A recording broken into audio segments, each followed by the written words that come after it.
Testing. 1, 2, 3. Everybody hear me? Anybody hear me? If you can hear me, please let me know. Somebody type something, say something, so I know that you can hear me. I hope people can hear me.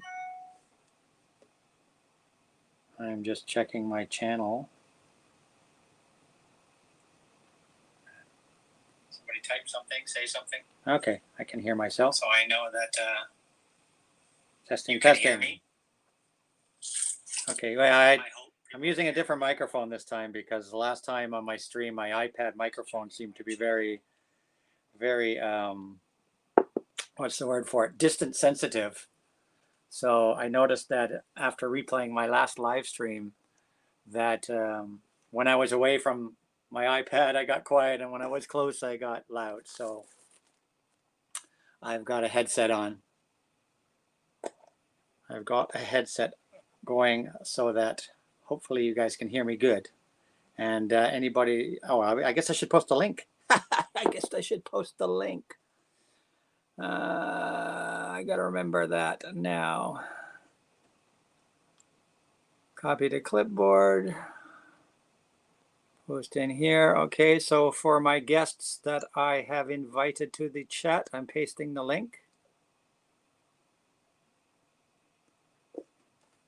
And I will only be allowing those that I invited in at the moment because I only have the free StreamYard, which only allows me 6 people. So once I get others, if I have extra spaces in the end, then I will be able to invite other people in here. But at the moment, I can only bring in the people that I first invited so that we can all get in there. So, yeah, Mark, there's the link. Just click on the link. Robert, from on my turntable, just click on that link I posted in the channel, in the chat below that says StreamYard, blah, blah, blah. Follow the directions and you'll be able to come on. And here we have Mark. Greetings. Hello. Greetings. Hello, Mark, my friend. How you doing? Good. How are you? Good, thanks. Good, thanks. So you can hear me good with this microphone, huh? Oh, I can hear you perfectly. Clear as a bell. Good, good. You know what this headset actually is? Because my daughter took my Bluetooth headset that I normally have, on the PS4 and everything. Mm-hmm. She took my nice Turtle Beach Bluetooth headset to her mom's for the week. So I haven't got my nice one. And this is actually a headset that came with Saints Row 4, the video game. It was like I bought the collector's edition, which actually came with this actually pretty cool headset with a microphone and everything. So very nice. So it's doing the job for me today. I got it plugged into the iPad. So, and here's cool. Robert. We'll get Robert in here. Add to stream. 4, 3, 4. There we go. Robert. Okay, I bought the collector's edition. I'm just gonna mute Robert for a second. This actually pretty cool headset with a microphone and everything. So can you hear me, Anthony? Yeah, but you have to. Let me just mute you for a sec. Robert, turn your YouTube off because we can hear your YouTube through the stream. So just turn YouTube off and have your stream going. So just turn the volume off on YouTube and leave the chat out up on the stream. Cool headset with a microphone and everything. So can you hear me, Anthony? Yeah, but you have to. Let me just mute you for a sec. Robert, turn your YouTube off because we can hear your YouTube through the stream. So just turn YouTube off and have your stream going. Okay, you got it? There we go. How's that? There we go. There we go. We got you, Robert. Now let me just change the layout here. I got to figure out how to do. There we go. That's better. And can you hear me now? Nazz Nomad. There's Nazz. He's in the house. Nazz, come on the stream. Click the link, buddy. Oh. We lost Robert. Robert must have clicked something. I think people are getting confused with this. Turn this off and turn that off, and yeah, he'll be back. Robert, just click that link again. Come on back. You had it. You must have pressed the wrong thing. Yeah, and leave the StreamYard open, but click off the YouTube. Exactly. Here's Robert again. I'll get Robert back on. There we are. You're back again. How about that? Yeah, there you go. You're good. You're all good, Robert. We're all good to go. You can hear us? Can you hear us, Robert? How's that? Uh-oh. Uh-oh. Can you hear me? Yeah, Can we you hear us? Robert? Can you hear us? Hear Oh, you. he's got- You hear me now? Yeah. Can we you hear you. us? You hear us? Yeah, I can hear you now. There we go. Oh, there we go. Awesome. We're all Awesome. set. Awesome. Now Awesome. just get Nazz to come in here. Nazz, buddy, click the link, my friend. I'll just message him because he just messaged me on the phone. Yeah, people get confused with this whole turning off the YouTube and then leaving on the StreamYard. I know it's a little weird. It's different for sure. Yeah, but it works now nicely. I can hear you Yeah, perfectly, Rob. Yeah, I can hear you perfectly too. By the way, I'm Mark. How you doing, Robert? Nice to meet you. Nice to meet you. I'm doing well, thank you. Doing well. Good. This is great. So Robert, do you know who Mark is? I've never met the gentleman, but Okay, seems like so a Mark, nice guy. while I'm getting Nazz in here, why don't you introduce yourself and tell Projekt Robert Gemineye. and everybody about yourself? Yeah, I'm sure a this lot is- of people already know. Okay, so I'm Up in to you, this Mark. band. I'm in this band, Projekt Gemineye. It's just me. I do everything: drums, bass, guitar, Oh, wow. vocals, keyboards. I record it, I mix it, produce it, everything. And That's awesome. yeah, so I have a couple of albums. I'll show you really quickly, just so you're familiar. That was my first album. This is my second album. Oh my gosh, that's amazing. If you Good for like, you. if you like Rush and Yes, Robert, you should be buying. Very much so. And he's a Brampton boy here, so you should be buying his albums. Oh, for sure. So this is Check the it third out on one. Bandcamp. Talk about it. Yeah, this is the third album. That was a Man of Science, Man of Dreams. That was my third record there, right? This is when I started doing a bit more elaborate layout of my CDs stuff, right? Wow, that's beautiful. And then That's the amazing. last records I did was this one, which is a big concept record called In the Year 3073, Book 1. Oh wow. Book 1, how many books is it going to be? There's going to be 3 books. I just finished. Really? Yeah, I just finished recording Book 2 like this week and mixing it and stuff. So the pre-order for that CD is coming out November 1st. But all these records are on vinyl too. Oh wow. And they're all colored vinyl: blue, purple, green, yellow. And so if you go to my Bandcamp site, which is just spelled like Projekt Gemineye, if you just put that in the search, you'll Yeah. find it, no problem. Awesome. All those things are available there, and it's not overly expensive. I mean, I have some of the records there for like $20 on Oh, wow. vinyl, plus Awesome. shipping. So, Good yeah. for you, man. That's good.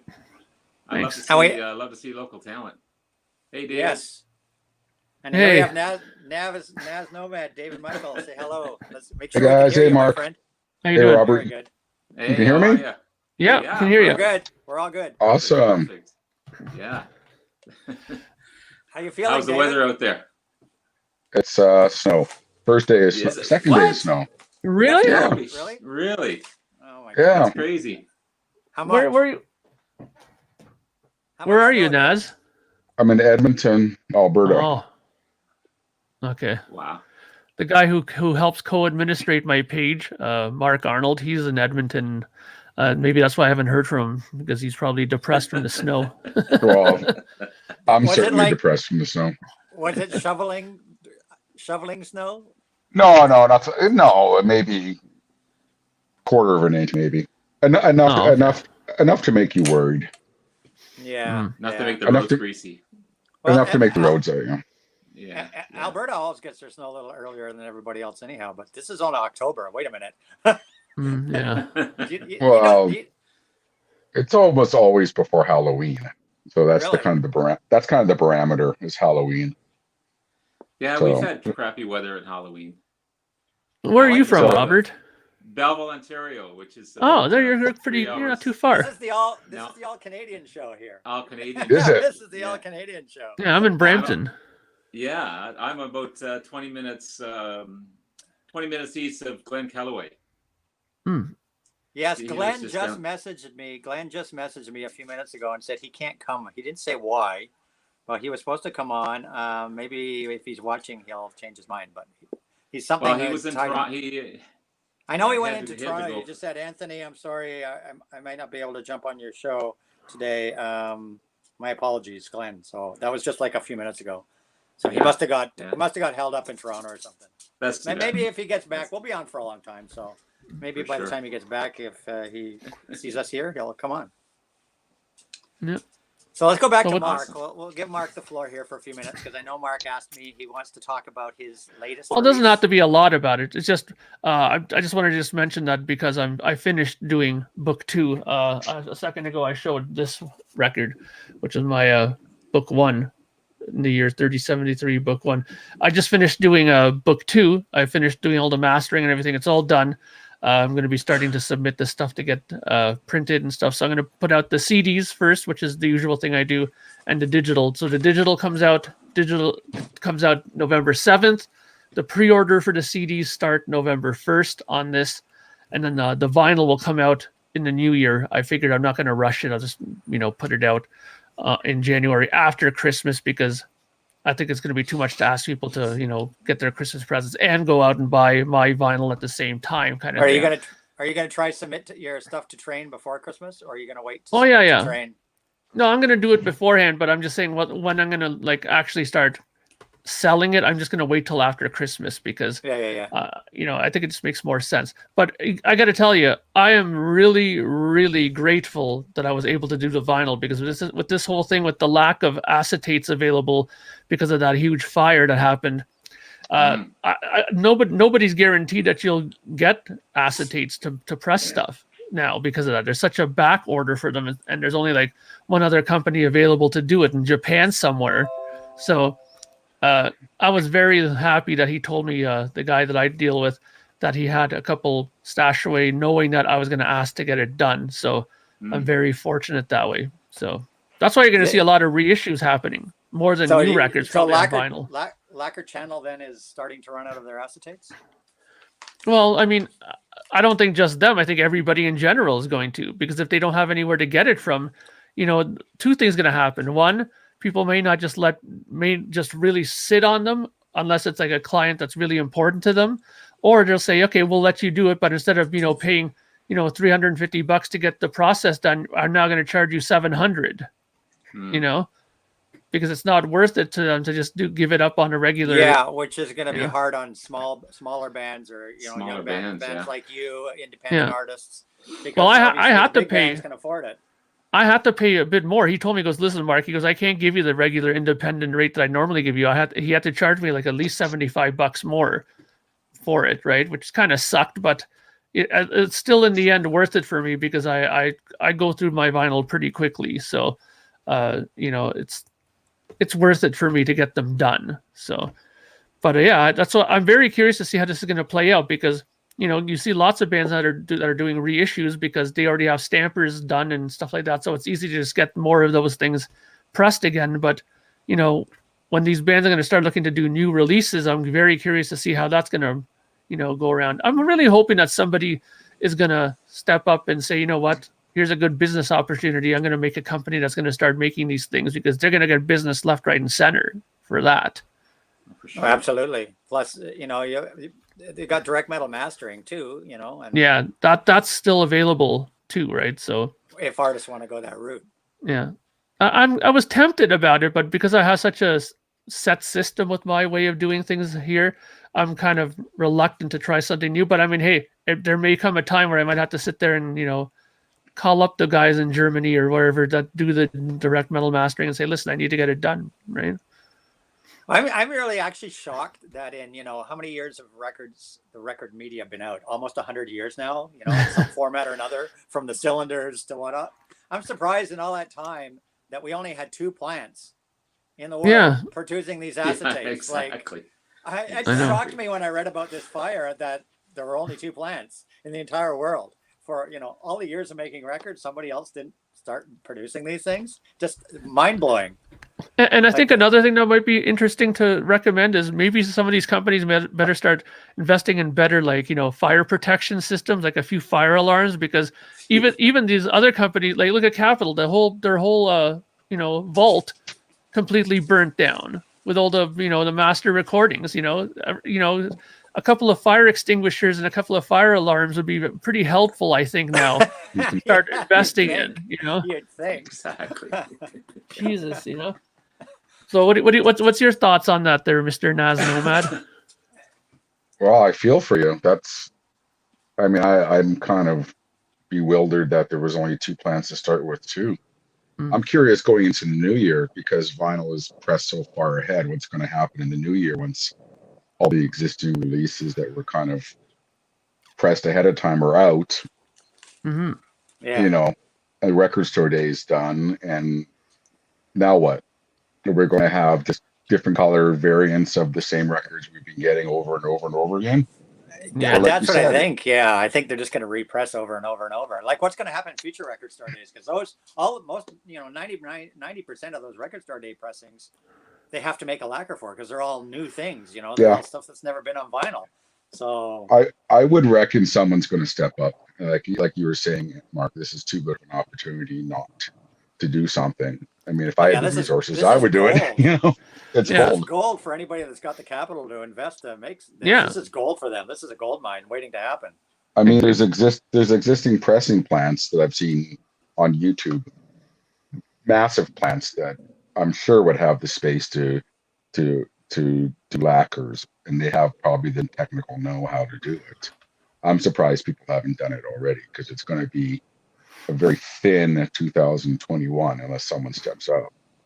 Yeah, I'll exactly. just say a hello out there to Beetle Boy who's arrived. Speaker's Corner, welcome. Who else is in there? MZ, welcome. Jack's Trax Records, welcome. Prog Hat, welcome.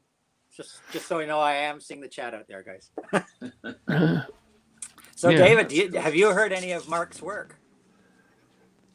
Just through you, I believe. You really should. I know you like his stuff. I know what you like. Anthony, you were flying the flag, so very commendable of you. Which I really appreciate, Anthony. By the way. Oh yeah, It's he good gets the word out pretty good. It's good I'll definitely music. check it It's out. good music, and I definitely highly recommend to everybody. I know you'd like it, David. I know you'd like his stuff. Well, you know what I like, so yeah. Yeah, you'd like his stuff for sure. And Definitely. Robert has a guest behind him. I always have my guests behind me. It's either one of the. I've got 3 of them. It's digging. It's digging for records. He's He's crate for a digging. spot He's to lay crate down. digging. Yeah, And yeah I'm just it's watching usually all of him us. or the other dog or my cat, one of them. But they're part of my family, so whatever. That's. I guess that's I how should like try it, put so. some of these little comments. I can't remember how do you put the comments on screen? I can't remember how to do that. Oops. Nah, I don't know. I've Yeah, never I done don't this. see it. There you go. There we go. There we go. There you go. Grab the Zep 2. Yeah. Final Arcade. That's Pat. That's Pat. He's saying no acetate's awesome. Grab the Sabbath vertical plates. Yeah. Hey, but that's a good idea. And on one hand, if you're going to start going down that route where you're going to be repressing stuff that's already been out there, why not at least do something that's actually in demand? You know what I mean? At least something that's, like that's very alluring to the record buyer. Like those Vertigo, versions of those records, I'm sure would be a high on people's list. I mean, I know that there was this thing where Black Sabbath records were coming out on these different labels, like that WWA label that came out there. They had a pressing of the first Sabbath record that actually used the original UK stampers on theirs, and nobody really knew about it, and they were selling them for pretty cheap because people just thought it was an Irish pressing, like from Ireland, right? Not realizing that they used the same stampers, right? So and I have a copy of that, and it sounds fantastic, right? Was that the NEMS ones? No, that's the WWA or WW. There's that label that it's also Gentle Giant did one record on there. Okay. In the Glass House one, they put it out on that label. I forget what it's not the one with the 3 letters. I don't know if it's WAA or WWA or something like that. Okay. Yeah, like seriously, think of all the great stampers that are just sitting dust somewhere that made such great pressings back in the day. Like, pull these things out of a moss ball, clean them up, and start pressing with them. Like, really, like there's so many good plates Money out there to be made. Yeah. Oh yeah. No, Simon, we're not. We're just in the same. We're just in the same general area as far as where we live. He lives in Mississauga. I live in Brampton, but we're not related by blood or anything. We're a stone's throw away from each other. There you go. WWA. I actually discovered Mark's music through the record store that I go to, the record store that I frequent, that I told you about, Nazz, David. my favorite record store here in Port Credit. And I was in there a few years ago. And of course, I know the owner of that record store very, very well. And he said, you know, Anthony, I know you like Rush, you like this, you like that. He goes, you should try this out, you know, because I was in there one day and I just, you know, there was nothing new and I didn't, you know, I was in one of those like, hey, got any suggestions what I should pick up? I'm looking for, you know, to try something new out. And Rick, who runs that record store, had said, Anthony, you probably really like this guy here. He's from Toronto, Try this, you know, try this first Projekt Gemineye album. He had your first two albums at that point in his store, Ordinary Day and Brand New Day. And so I just like blind. He put one on his turntable and spun it in the store for just a few seconds. I was like, wow, sounds really good. So I just, you know, pretty much blind bought that album right there. Yes. Yeah. And took it home and was completely blown away. Went back the next day, bought the other one, and then, you know, got on Mark's Facebook page and his Bandcamp and everything. And he and I met each other, and I just was a fan, and we've just gotten to be good friends over the last couple of years, and boom. Cool. And he's such a great artist. Underappreciated. You should be bigger than you are, Mark. I mean, you really should. Well, one step at a time, right? One step at a time. To build a steady and strong house, it's slowly but surely, one brick at a time. Every single person that has listened to your music has just been like, wow, yeah, great. I don't think I've ever heard anybody that said it was not really my cup of tea or anything. For Speaker's Corner, who just put up that comment, Rick's inventory is sort of online. If you go onto his site, onto the page, there is a place there where you can go and check to order stuff. But beware that sometimes he isn't exactly the quickest on taking stuff off. There's been a few times where I've went there and wanted to buy a record, and then he'll email me back and say, sorry, I forgot to take it off. Somebody bought it like 2 days ago or something, right? Yeah, but Rick's Recollections, it is online, and you can search his inventory, though I know he's got a good portion of his inventory on there, but not everything. But you can search his inventory, and it'll tell you all the details about the pressing, you know, cover wear, grading, what sort of press it was, everything. He's really good for that.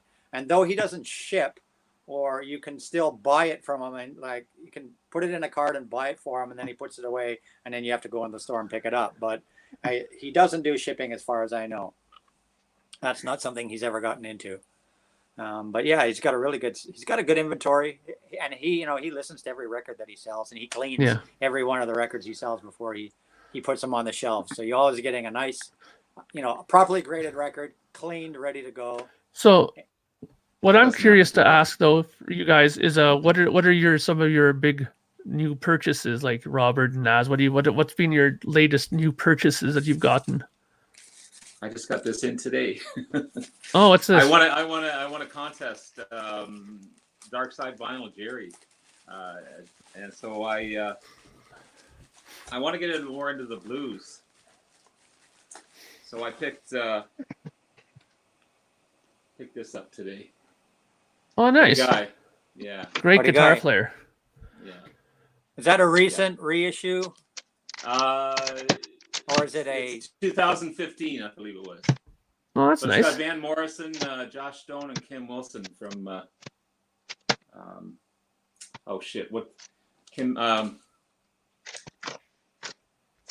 Jimmy Vaughn, Kim Mitchell. Kim Wilson. What was the band that they were in? Fabulous Thunderbirds. Oh yeah, okay. Yes. Yeah. So haven't even cracked it yet. Just got it out of the bag. I picked it up just as you were coming on. I heard a knock on the door. So that's my most recent purchase. Yeah, I watched your.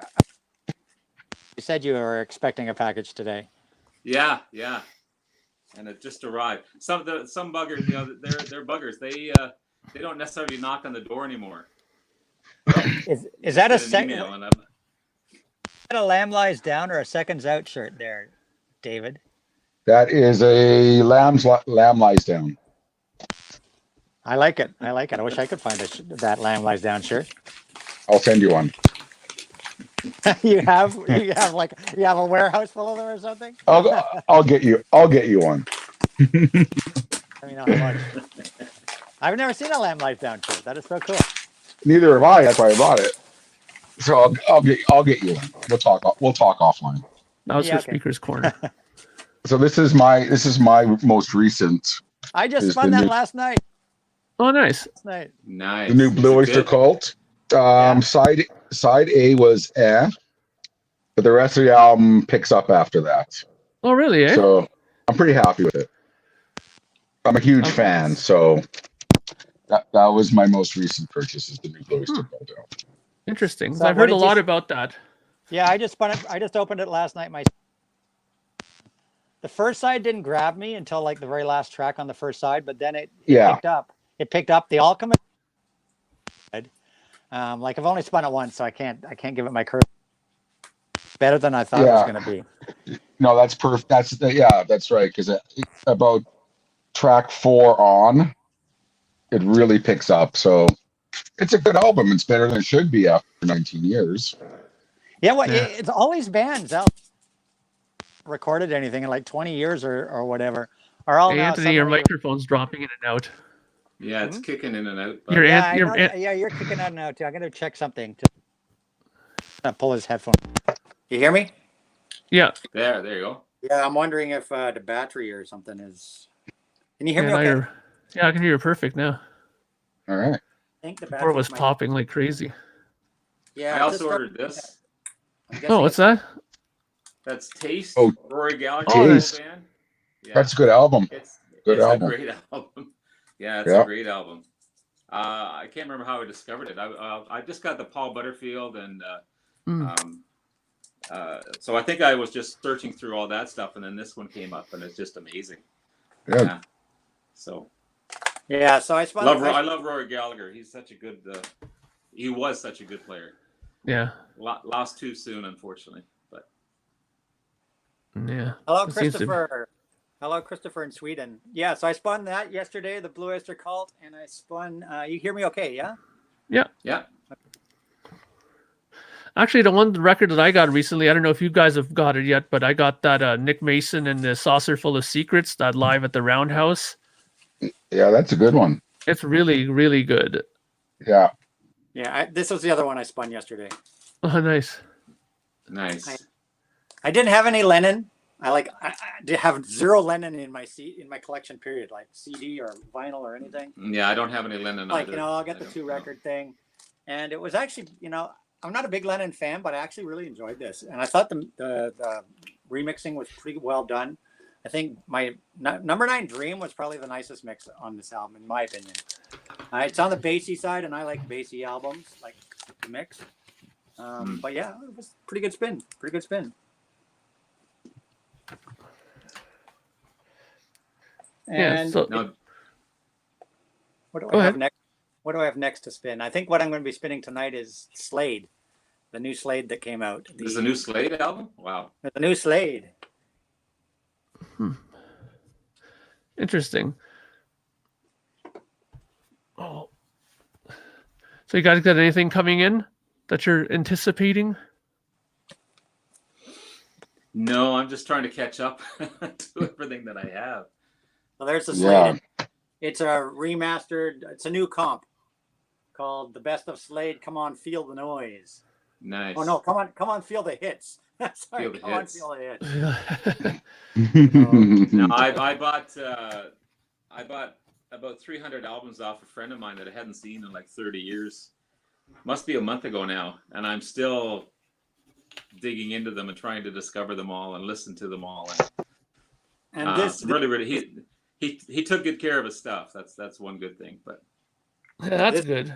this just dropped Yeah. on Amazon on Friday, and it is a picture disc version of a brand new pressing picture disc version of course, Oh, Dave Iron Maiden. I want to get that. Yeah. It was like Nice. $22 on Amazon or something. So I don't have the first album, so I was like, I might as well. Really, eh? I might as well grab it. And Yeah, I got a couple of finally got my copy of this. Sign of the Times. Well, I'm curious. Cool. Have any of you guys gotten into that whole Tom Petty with that, that thing that just came out with like the 7 vinyl version of it that No. came out? Wildflowers? Yeah. I'm still So- waiting. I never ordered that one. I ordered the 3 album version, which I'm Mm. still waiting for. Amazon kind of dropped the ball on that one. I have they're a late, whole it's- I have a whole opinion about those super deluxe box sets, but I Oh, don't I'm know if curious I to could hear. it'd be curious, but how many times I would play all of it is I don't know. But I went for the 3 vinyl version, which I'm hoping to get this week. So whenever these things come out, like the Beatles ones, when they have like the multiple, vinyl ones, you kind of stray from those because of that, or? I bought I bought the White Album one, and I think the demos were just horrible. And I love Really, the eh? Beatles. I love the Beatles, and a lot of people like the demos, but they're what they're supposed to be. They're just home recordings, Yeah, and I did the same thing. I bought the Abbey Road because that's the only Beatle album I really, really love is Abbey Road. So I bought that box, that had the yeah, and I extra bits of demos and crap, and it was demos and crap meaning crap because Yeah. some of the demos are just like orchestral this with bass guitar, and it's like you listen to it, and I'm see, like, why? see, Yeah. but whereas the anthology ones were, I think that was properly done, where that was just alternate takes of almost equal quality in most parts. Yeah, I I like thought the alternate albums. I love alternate takes because there's a lot of good yeah. alternate takes. But demos that are just like No. a couple of instruments and this and that, or some guy playing a guitar in his bedroom and whatever. Yeah. Yeah. I've never said to myself, "Oh, I gotta grab that album of demos and put it on." It's No. Yeah, just- Because you hear it once maybe, and then you don't hear it again. yeah, because Yeah. yeah. No, I was gonna say because I'm a big Bowie collector. Like I love Yeah. David Bowie, and they have a few of these things that came out recently, like those Mercury demos, and I had bought one of these ones where it was the something similar where they had like the bedroom 2-track recordings, and Yeah. even me being trying to be as completist as possible with Bowie stuff, even I kind of was a little like disappointed with that because it was really just one or two microphones set up and him with an acoustic guitar and his friend with something else, like maybe like another guitar, and it's really shoddy recording. But I mean, I guess historically speaking, I guess it might be something worth having. But I mean, even with me, when I do my pre-orders with my own stuff, I offer a CD of alternate takes of stuff. Like that's the extent of what I would do, like just different mixes, different variations. Because sometimes when I mix a record, it's sometimes like 8-9 different mixes till I like one, right? Yeah. So sometimes I offer some of the other ones. They're not bad. It's just something I may not have liked. Maybe the guitar was not as loud as I'd liked, right? So I offer those, but I would never go and give them some like, shoddy recording of me singing out of tune and not caring and stuff like that. I don't understand why people think that that's worth putting out there for people to buy. I mean, I've always said, if somebody's going to pay their hard-earned money for material that I put out, I want to make sure that they're not going to have that feeling that they got gypped, Exactly. Well, Yeah. I think it's a lot of these ones that are making these big box sets with demos and this and that. If you notice, 99% of them are from dead artists. So it's the estates that are cash grabbing this stuff.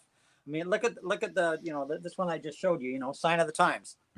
I just got this. I only need Sign of the Times. I don't need that 13 LP box that came out. What do you 13 LPs 13 of what? LPs. Yeah, there's this one. Then there's a 4 LP which has this, and then the 2 records of like the 12-inch singles and the remixes and that. But then there's the 13 LP box. 13 LPs. What is on those other 9 LPs? A bunch of live crap. stuff. And then it's a ridiculous price. It's a cash grab. I mean, if you're a super diehard grab for fan, sure. but honestly, Yeah. you're gonna listen to that stuff. You would be so sick of Sign of the Times by the time you got to that 13th LP, you would never want to ever hear it again. Yeah, and if you know what I'm really worried about though is now that Mr. Edward Van Halen has passed away, I really hope that they keep a lid on that, not go overboard. I know there's going to be obviously things that come out, but they got to be careful with that, Every Yeah, little there's gonna lick be- he ever played on a guitar is going to get stuck on a record. You Yeah. guarantee. Yeah. Every Well, bootleg. hopefully at least it'll be some sort of like decent stuff though, not just because I know he's done a lot of soundtrack stuff that never came out, like made for TV movies and stuff like that because of Valerie Bertinelli, right? But I don't want to hear every single little here's Edward Van Halen plugging in his guitar at 6 o'clock in the morning. Like who cares? Like here's the guitar solo from "Beat It" on Michael Jackson's Thriller without the rest of the song. Yeah. That's what they're gonna do. You know they're gonna do it. Well, at least with that- this Tom Petty Wallflower is another example of them just squeezing every dime they can out of his, out of what material they've got of him. Yeah. The only box set I might get is the new Motorhead Ace of Spades. That's coming out really? a couple. I saw Because there's actually. I was just going to say, because I think they almost did it right, where all the extra vinyl in it is all unreleased live concerts, which I'm all for. But then they did one record of instrumentals, and I don't understand why you would want an instrumental Motorhead album. I just get that one. Yeah, it's Lemmy that makes that. It's Lemmy. That's Yeah, right. It's like that U2 Joshua Tree box that I bought a few years ago. That is a good collection because you got the Joshua Tree, then you've got a full live concert in there that's never been released anywhere else. And then I almost bought that up. I almost bought that on Amazon Prime Day, Anthony. It went down to like $130, and I just yeah, you should have grabbed it. That's a good price. I should have got it. Yeah, I didn't get it. But There's the inner gatefold of that Buddy Guy album. That's a cool. Oh, nice. Oh, that's a nice one. That's nice. Yeah. Yeah. It's a double album actually. So interesting. Yeah. Is it him playing like his own material, or is it like a covers thing, or what is it? No. There's Billy Gibbons is on one. I think it's all his stuff, but then he has guest artists like Billy Gibbons has said, Kim Wilson, Josh Stone. Yeah. Van Morrison. I was just going to say, there's a couple of questions up here where people are asking if there's anything good coming out and anything good on Bandcamp. There's a band that I just discovered now called Between the Stations. That's on Bandcamp. Really, really good if you like progressive kind of rock stuff, but it's not overly crazy stuff. There's actually like 4-minute songs and 5-minute songs. There's actually like some normal sort of written material on there. And it was actually produced by Billy Sherwood, who's now a bass player for Yes. And he's also doing some vocals on there as well. Great stuff, Between the Stations. So if you're looking for something cool on Bandcamp, go and check that out. Well, that's cool. Speaking of Billy Sherwood, I just bought this. That's a great album. That's their last good album, produced by Bruce Fairbairn, but it's the last album that John Anderson did with them. Actually, the next one was Magnification. Oh, man. I thought Magnification was before this one. No, it's after that. It's that. Anyways, sorry about that.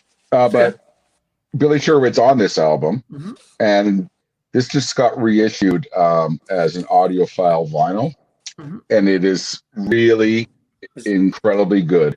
Is that an RTI pressing?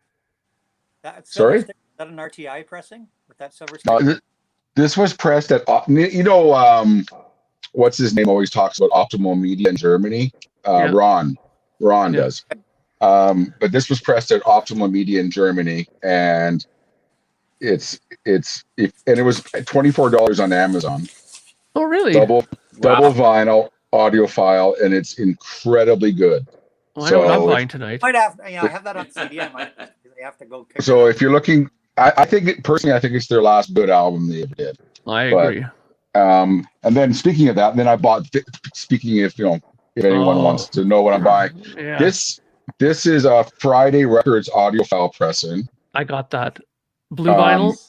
Yeah, and they did such a good job on this one. I'm going for the one they remastered it, and Friday Vinyl did an incredibly good job on this one for audiophile recording.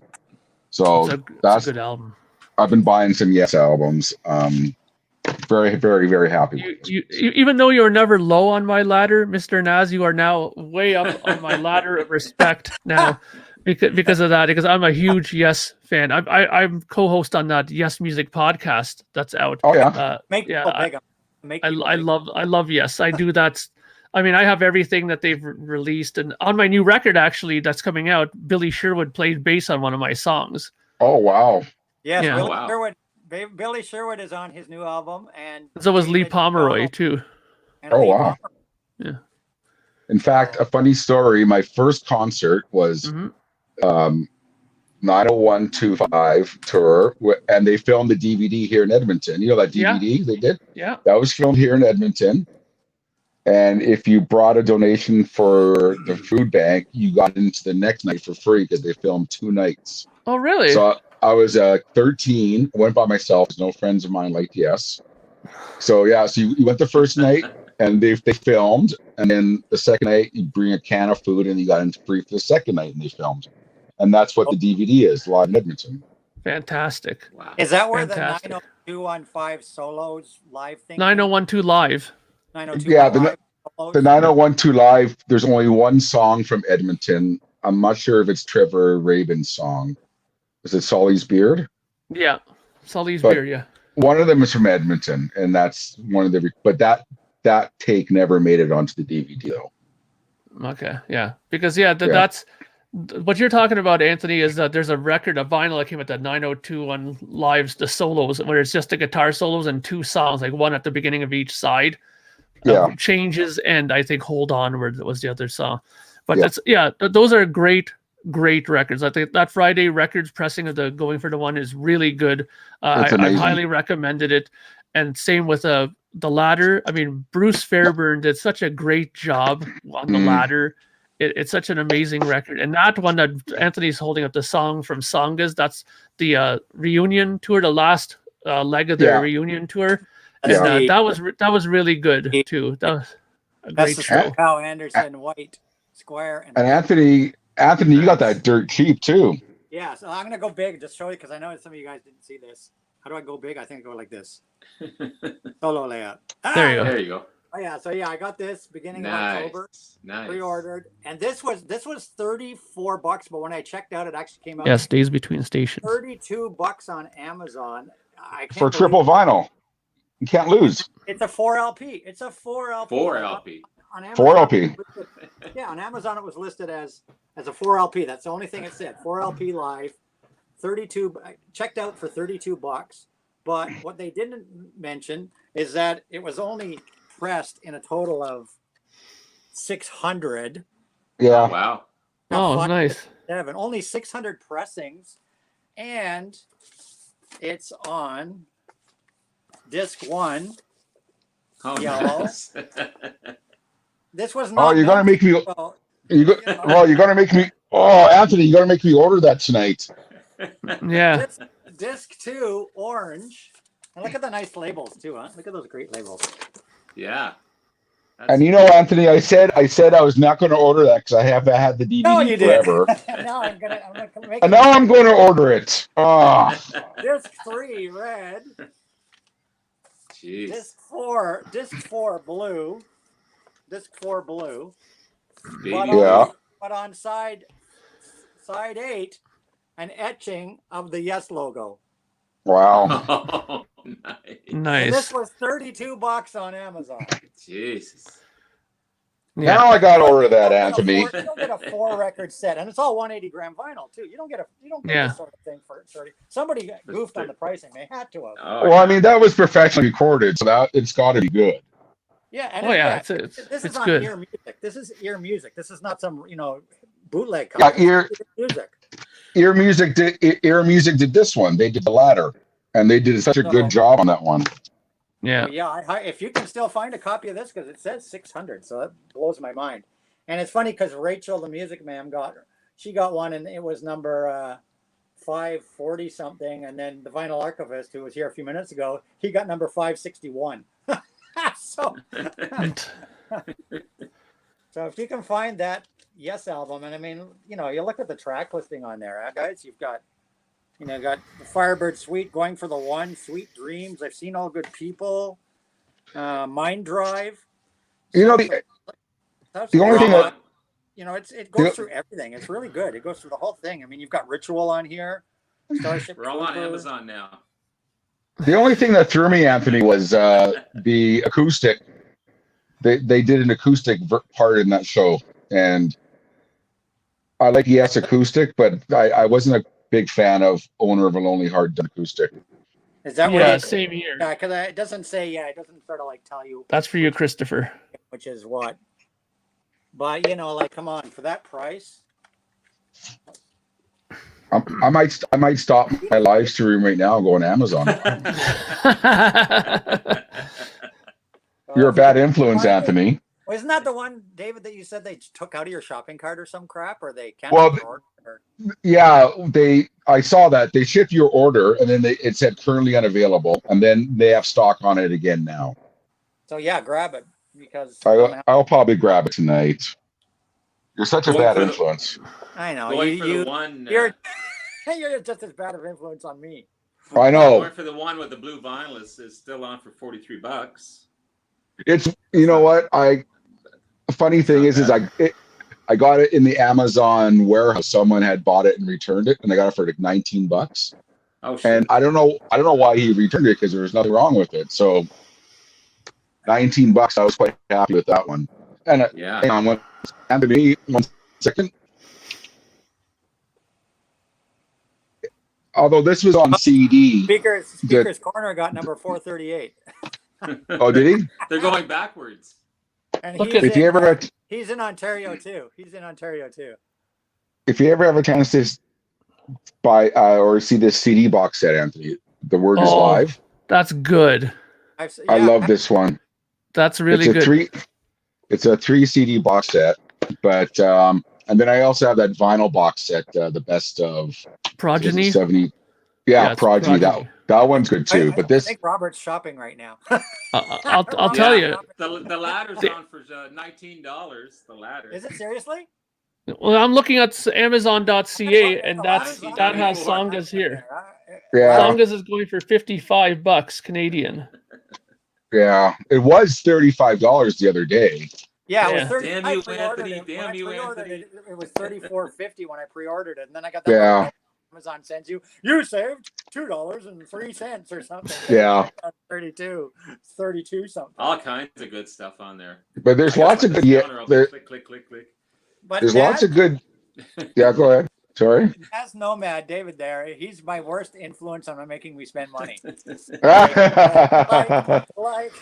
Like Oh, the- buying the Ja- big Japanese pressings from him. Look at the beach. Shit. Oh yeah. Sorry. Wow. And then Whoops. these came from Mr. Ron Beaudry. Oh yeah. Right, yeah. Hey, Let's Mr. not Nazz, that ladder that you have, is that a double LP? Also from Nazz, this box That- set is. That's the double vinyl. Okay, because I found it on CA, Amazon.ca, and it's going there for $45.52 with one left. That's weird because the pre-order was Battle for the 24. last one. The pre-order was $24.99 for that. Oh, okay. So was that long obviously, ago, or? no, it just came out last week. Much like the songs from Zongus, the pre-order price was super low, and then they jumped it up after release date. Yeah. They always do. That's why I have a big saved list of pre-order things. But that's This why one I shows Always $19.94. best pre-ordering. yeah. But I get it tomorrow. And thank But you. are you on .com or .ca? .ca, Amazon.ca. They have the ladder. I mean, I don't know if the ladder's not limited though, but the songs from Zongus is. But well worth every penny. You probably can't see it. Actually, Yeah. straighten out your phone a bit when you do that. 'Cause you can see, but I didn't see when you had it tilted like that. Oh, Yeah, sorry. I don't know if you can. I don't know if you can see Oh, the price. that. Yeah, you can't no, see the price. It's straighten it. $19.94. It's the brightness. You can turn the brightness down on your phone. Turn the brightness down. That'll help. Yeah. Turn it like way down. Because I'm looking at it. I'm looking at the ladder as well on .ca, and it just says it's 45. LP. That Yeah, you're brought- right. 19. Yeah, Are you the on pre-order your- price was on your really phone? good. Wow. Yeah. Ordered. Are there any Sorry. left, Robert? All right, Damn let's you, get Anthony. straight out of one. This is like a raffle. I think I just missed out on that deal. You guys are scooping them all up. Interesting. That is good price. 19. And that wasn't CD or anything. That was vinyl. No, That was that's vinyl. Yeah. Unbelievable. Here tomorrow. Yeah, because mine says here. I'll show you again. It says right here on mine. This is .ca, and it says there 45. Are you logged into your Wow. Prime? No, I'm not. I don't have Prime. You don't. Oh, you don't Oh. have Prime. Maybe that's why. I don't know. Maybe that's why. Might be a Prime deal. Might be a Prime deal. But Anthony, that's the one I'm talking about. The Pro. Yeah, I Genie. got that. Yeah. but It's really good. yeah, it's kind of like a compilations of that Do you whole have tour. do you have the CD box of that? Yes. Yeah, because that has like 5 or 6 complete shows from that tour, and that's the Yeah. best of, like one song from each show or something like that. Yeah, and this is kind of the best stuff. But there's a song Yeah. from Toronto on here, though, I believe. Yeah, there is, and there's Ottawa as well. Yeah, there's a Roundabout from Maple Leaf That's soon, Gardens. Jack. Be patient. Yeah, but that's really awesome. That one. But you know what I want? You know what I really want them to press onto vinyl is that evening of Yes Music Plus that is done by Anderson, Bruford, Wakeman, and Howe. Yeah, I got Yes. the vinyl of That that. concert is so good. I have it on CD and it was on those 24 karat gold CDs. You know those. Well, I have the vinyl of that. But I haven't seen it on vinyl like in since way back. It needs to be Yeah, reprinted. it's hard to find. Yeah, Well, I'd like to have. even the Anderson, Bruford, Wakeman, and Howe solo album. And that the studio album is hard to find. Yeah, I got that. Yeah, I got that too. I got that actually from Rick's. I wouldn't mind seeing a nice, although I think it came out in an expensive box set a few years ago. But the Union tour. Oh A yeah, nice- yeah, I got a nice- that box. Yeah. Yeah, it was a little bit too pricey, but I would like to see a nice. I really liked Union. I liked Union. I liked that tour. I went to see that tour here in Toronto at the Sky Dome. You know what? For what Union was, from what it was all slapped together. I don't know. I thought it was a good album for what it was. It is. I mean, the big thing with Yes people with that is that once it came out that Steve Howe was not on the record as much as people think it is. There's a lot of session players on that. Yeah. I mean, Rick Wakeman's stuff was replaced. Yeah. There's a lot of different bass players. The only person that's on that album consistent Billy is John Sherwood. Anderson. Billy Sherwood. Yeah, Billy Sherwood did one song on there that he wrote with Chris Squire. The More We Live, Let Go. That's the only song that he had any participation with. But I mean, that's what they were so pissed off about because a lot of their playing was taken off of there. There's actually a very good website on there where if you look up, Union and guest and ghost musicians, they have like a whole track by track. Like if you go to Shock to the System, it'll say between 1 minute and 50 to 2 minutes and 24. That's Jimmy Hahn playing guitar, not Steve Howe. You know what I mean? Like they actually. Break it down because all these people, you can still readily get in contact with, I mean, a lot of people didn't know that on the 90125 live tour, that whole tour, they had a keyboard player under the stage playing with them. Yeah. Second keyboardist, Casey Young. We actually had an interview with him not long ago on the Yes Music podcast, and he talked about the whole thing, how he had to double a lot of the parts because they just couldn't replicate what was on album as a 5-piece. Yeah. Wow, that's bizarre. But it must be hard for Tony Kaye also when he's also playing with one harmony or yeah. That's a great point. Yeah, if you watch, maybe Tony Kaye never knew how to play except one-handed. well, if you watch Tony Kaye. But I got it. But for all the slack that he does get, I have to say though, he's a good Hammond organ player. That's definitely his strength in that band. He's great. But once Rick Wakeman came, I mean, here's a guy who could play, 2 seconds of Moog, then Mellotron, then piano, jump over here, and they just couldn't. Yeah, that's the thing. There's some keyboardists that are like great on a certain, like John Lord was like a master of the Hammond organ. There's some guys who are masters of the Hammond organ, and other guys that are masters like Keith Emerson, who's heavy on the synth side and doing all the Moogs and doing all the synth sounds. And even Don Airey now, the late. I was going to say, I think Don Airey's kicked right in. Now, Don Airey is absolutely amazing. He's great. He's great. Underrated. Don Airey played with everyone, Ozzy and Sabbath, and Exactly. I don't think he's ever really gotten the. A lot of people are like, "Oh, you're John Lord's replacement." You know what I mean? Which really bothers me when I hear people say that about Deep Purple. Oh yeah, Don Airey replaced it's been a few years now. Lord, I think, blah blah blah. He'll never be. But people, people are ignorant like that because look at Steve Morris. He replaced Richie Blackmore, and I think Steve Morris does a fantastic job. He's one of my favorite guitar players. That guy. He does a good. He does a great job. Yeah. Was He's 25 years ago or something? Yeah. And I mean, and that's the thing too, even when Joe Satriani stepped in for that little bit when he just did that one record with them way back, I mean, even people were complaining then. I mean, but come on, Joe Satriani is like one of the, big guys of guitar too. I know Richie Blackmore is Richie Blackmore, right? but still, I mean, you know, sometimes change has to happen, you know. Some people, they get too stuck on their certain lineup of a band. Yes, yes. And they refuse to accept anything outside. And there's a lot, and you know, the bands that have survived up to today, they've survived because they've had to make lineup changes. You know, people have died or whatever, or just, you know, they're constantly evolving. Yeah, their sound yes. to keep current. Mm-hmm. Yeah. You know, Yeah, yes. Kiss. Mm-hmm. You know, there's lots of bands you can talk about that. Yeah, Genesis. Genesis. You know?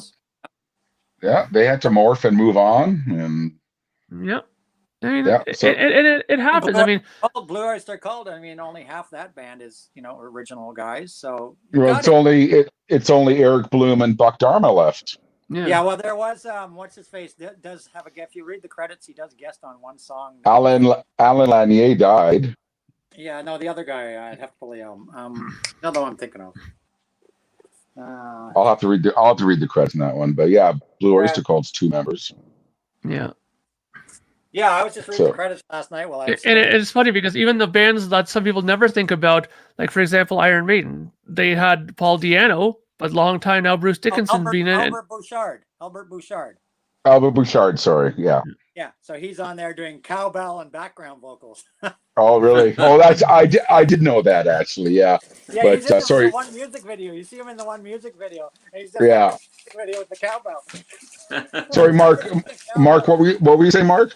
I was just saying that people sometimes don't realize, for example, like Iron Maiden, Paul Di'Anno was the first lead singer, Bruce Dickinson was the replacement, but people only think of pretty much, you know, Bruce Dickinson now as the singer. Dickinson, yeah. You know, but I meet people all the time who is like, I'm into the first 2 Iron Maiden albums.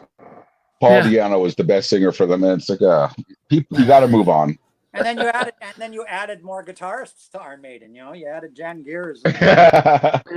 So I'm looking forward to the Iron Maiden that's coming out in November. The Legacy of the Beast. The live album. Yeah. But the live album, yeah. I went to that Legacy of the Beast tour, and it was a fantastic show. So I heard that they've also did a studio. They're working on a studio album right now too. Yeah, they're working on a studio album as well. But Legacy of the Beast tour live from Mexico, a 3 LP. It's coming out on November 20th. But Anthony, don't you think it's a few too many live albums now with Iron Maiden? The good thing about the Legacy of the Beast is it doesn't really. It kind of goes through their career. Like I noticed they do, you know, they do Book of Souls, they do a Book of Souls live album. They do, you know, Final Frontier, they do a Final Frontier live album. Every album they've made in the last 20 years, they've done a live album to that in the tour. I know it to me it just gets a bit much after a while. Yeah. So the Legacy of the Beast, I don't mind because it's more of a retrospective of their whole career as opposed to focusing on a particular album like that. Yeah. And it's funny because and I really liked it, so I just. But it's funny because just released. Spend my money, you know. Yes, just released a live album, the Royal Affair tour live, and we did a review. And we did a review of that. We did a review of that on the Yes Music podcast, and we openly said that we didn't like it because number one, it was like their 3rd or 4th in a row live album. There hasn't been a studio album for a while now. And we said also, too, we didn't like the fact that they did Imagine on that. We thought it was ridiculous that they did a John Lennon song in amongst their live set. Because, okay, Alan White played on it. Great. I understand that. But it's not a Yes song, okay? And it's funny because the girl who does the publicity for Yes actually gave us quite a bit of shit for that. She didn't like the fact that we were dismissing this record because, you know, and that's the thing I told her. We're not, you know, going to give a record a great grading if it's not good. You know what I mean? We're not that kind of a podcast. They're just like yes men, if you excuse the pun, right? But, you know, it's like, look, they're not bad. It's not a bad recording. It sounds great. The songs are played well. But, I mean, after 4 or 5 albums in a row that are all studio, I mean, all live albums, you're aching for a studio record. And now there is rumor that they are doing one now, finally. But I mean, come on, man. I mean, how many live albums in a row are you going to give us? And it's always the same shit on there. Roundabouts, you know, good people. You know, like, come on, man. Like, change it up a bit. You got to remember, 2 years ago or a year ago, there were 2 different touring Yes bands, like on tour at the same time. 2 versions of Yes touring at the same time. You know, you had the. You know, I'll take you. By the way, Downs, Yes, and then you had the John Anderson. You know, it was crazy. You had these 2 different Yes, and they both were releasing live albums. Yeah. It's crazy, you know. There was Yes 50 and Yes 50th Anniversary. There are two 50th Anniversary albums performed by two different. Yeah, there's Yeah. that one, and then there's the other 50th Anniversary album. And personally, I'll take this version of Yes right now. Do you have that on Although vinyl? Really? Although they're done, I'll take that one. Do you have that on vinyl there, David? Yes. I can't stand that one because it has that really bad phony audience in there where every 5 minutes you hear like a fade up of this audience that comes in all the time. Okay, that's true. That is true. What is the exact name of it? There, Mark. It's called the Yes Music Podcast. The Yes Music Podcast. And I recognize that icon, Simon Black. I know where you got that icon from. That is New Order Fine Time 12-inch single, if I'm not mistaken. That is what that icon is. I would bet But don't get me wrong there, Nazz. I love Trevor Rabin. He's one of my favorite guitar players too. I think he's absolutely fantastic, and I love his guitar play. I saw them at Massey Hall when they came. That's when I actually first met Lee Pomeroy and Lou Molino. We had a big chat backstage together. And it's funny, Lee Pomeroy was wearing a Power Windows Rush shirt that night. So it was he was really trying to get in with the Toronto audience that night, right? Yeah. But yeah, it was gonna, good. It was great. You know, bring it was in really. We're gonna bring in one more person here. Okay, well, I'm gonna have to split He's been pretty soon, sitting Anthony. backstage. He's been sitting backstage for a while, so let's bring him in. He's a nice young man, and it's Jack's Trax Records. Hey, Hey, how are you? How are you? I gotta turn on. I'm some good. lights How are for a you? second. I'm very good, thank you. Nice to meet you. Why don't you tell us about yourself, Jack, for those that don't know you? I know you. Be right back. 2 seconds. I have a channel called Jack's Trax Records. I'm a huge Russ, Cheap Trick, and Skid Row fan. And yeah. Can you hear me all right? I'm trying these headphones out because I Yeah, saw. okay, you're fine. You're good. Okay, You're all good. Okay, Anthony, and sorry, Jax, I gotta get going though. I only had a bit of time available, so. Tell them But I about have your to- lathe. Before you go, tell them about your lathe cut. Sell a few of your lathe cuts out there. That's already done. I can't sell anymore. That's already put in the order. Done and closed. Yeah. Yeah, So you that's snooze, the you end of that. lose. You snooze, you lose, people. Well, you know, I only wanted a very limited amount of them to go anyways at that time, but anyways, guys, I have to get rolling. I'll message you about that later, Mark. Yeah. Nice Okay. to meet you, Mark. Yeah, you too. Nice to meet you, Nice Mark. talking to you guys, Yeah, and I'll talk to we'll you check all out your again channel soon. for sure. Thank All you. right. Take care. Take care, Mark. Take care. Bye-bye. Bye. So that was Mr. Mark Anthony K from Projekt Gemineye. He was also in a band called Reckon with One, and he's also in a band called The Dark Monarchy, which is a more Cool. symphonic metal outfit. Wow. Cool. He produces a lot of music. So check him out on I'm- Bandcamp. Buy his I'm having and CDs. Oh, you're You're like going right all in over our the place. I'm having camera problems. No, you're good. You're good. How you Yeah, feeling? I'll be better. I'm not Yeah. saying any more than that.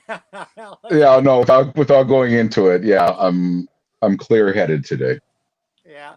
I can't even imagine how you did that though. That you got to tell me. Like, I don't know how you did that. Crate digging How too I- hard or what? No, it was just my stupidity. Let's just put it that way. I won't go into it. Yeah, no, it's best we don't go into it. It's slightly embarrassing. We've all done things. As long as Well, I do. good, you look all right. You look like you're survived the ordeal. I'm surviving. I'm surviving. Survived the ordeal. David, I'm always impressed by all the finds that you get out of these thrift stores. Our thrift stores around here are crap. We have to move to Edmonton because that's apparently where all the Exactly. thrift store vinyl has gone. It's I all been watch it I've had some- Ontario. Where do you I get don't this stuff, man?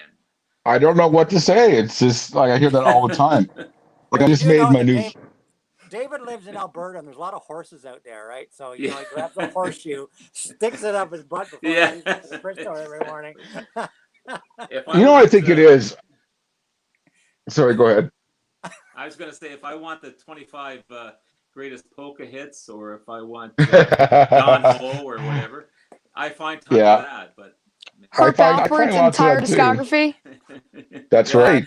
Ontario thrift I- stores. I mean, I go and it's, you know, it's I Doris might Day, and it's find not one even one of Doris CD. Day's better albums, you know. Yeah, exactly. But yeah, you're very fortunate, man. You're very fortunate. You found some great stuff.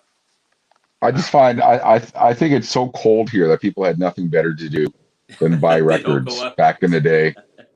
So like I said, I just made my new video and I just found an original mono pressing of the first Who album at a thrift store, and it in excellent condition. And this is maybe it's horseshoes. I don't know.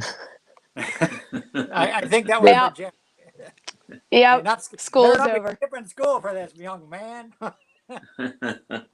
No, school doesn't usually go till 5 o'clock, but I appreciate the Yeah, comment. you're in our time zone, aren't you? You're out in the East Coast, right? Yeah. I see a Guns N' Roses T-shirt there. Yeah, I know you have an Appetite for Destruction one, so. Yeah, well, decided if to you match look, that. you saw my post. Was it last night? The Guns N' Roses greatest hits on my Instagram. I posted that. Oh on yeah, Instagram. I saw that. Yeah. The That's a AGK good, must that's have. good pressing. That's actually a really good pressing. That's one of my Yeah, newer, now that's one of my newer finds too. The new Guns N' Roses greatest hits. I don't It's know not- what it is. It's all the full length songs. It's not like chopped down. I was so worried when they pressed that like November Rain would be like 4 minutes out of 8 or Yeah. 9 or whatever. But no, it's all the full length songs, which is good. Yeah.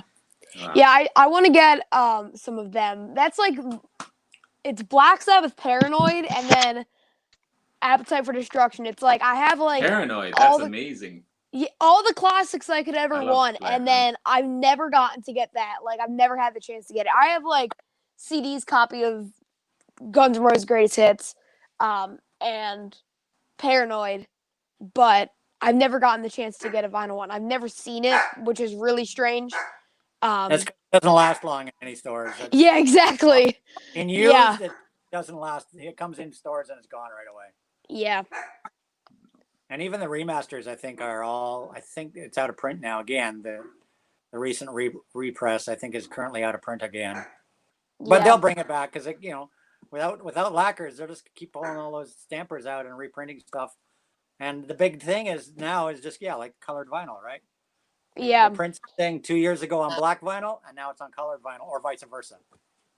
Yeah, it was just on blue vinyl, I think, or something really strange. Yeah, but I've never been able to see it. A whole bunch of the Black Sabbath catalog on colored vinyl. They did a whole bunch of them. The Sabotage is my favorite Black Sabbath album, and when I bought the repress, it was on purple vinyl. So This is really cool. This is again like alternate takes and like stuff like that. It's Master of Reality. It's actually a recent reissue, but it's got like some cool alternate takes and stuff. So I was pretty happy to find this. Yeah.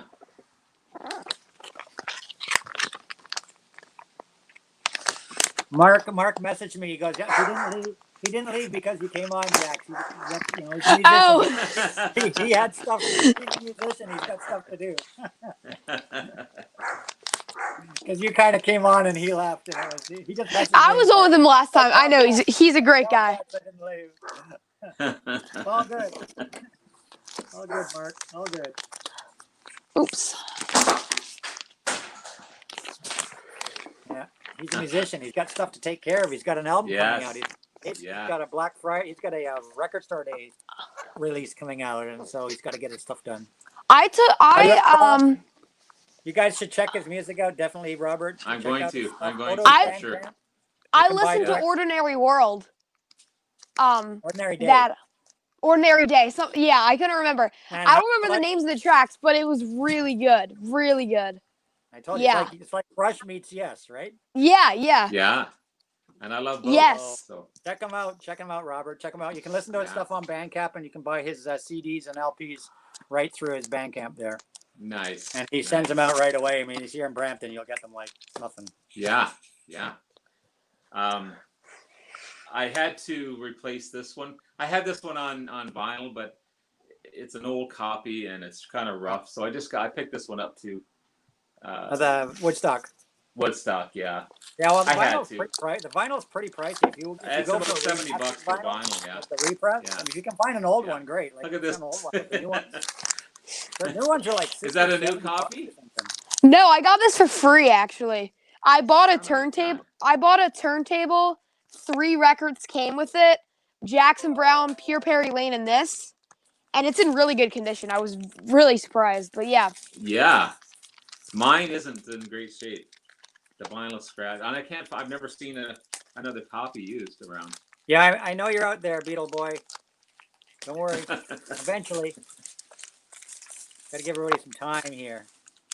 I think Nazz has gone digging in his vinyl. If I know I him. think so. Yeah.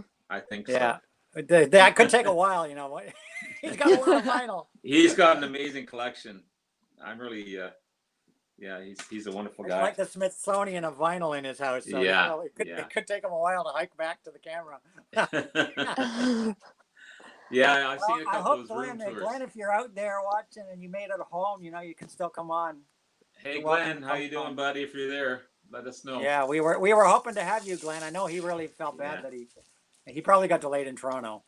Yeah, I would think so. If I know think so. coming to Toronto, you never get out of Toronto when you're supposed to. No, they seem to be coming down here too. And at that time of the day, oh, we lost Nazz. He'll be back. Yeah. Um, At that time of the day, people are. that sorry, time people are of the day, to Toronto. going east. Yeah. Oh, he went to order song. Nazz went to order songas.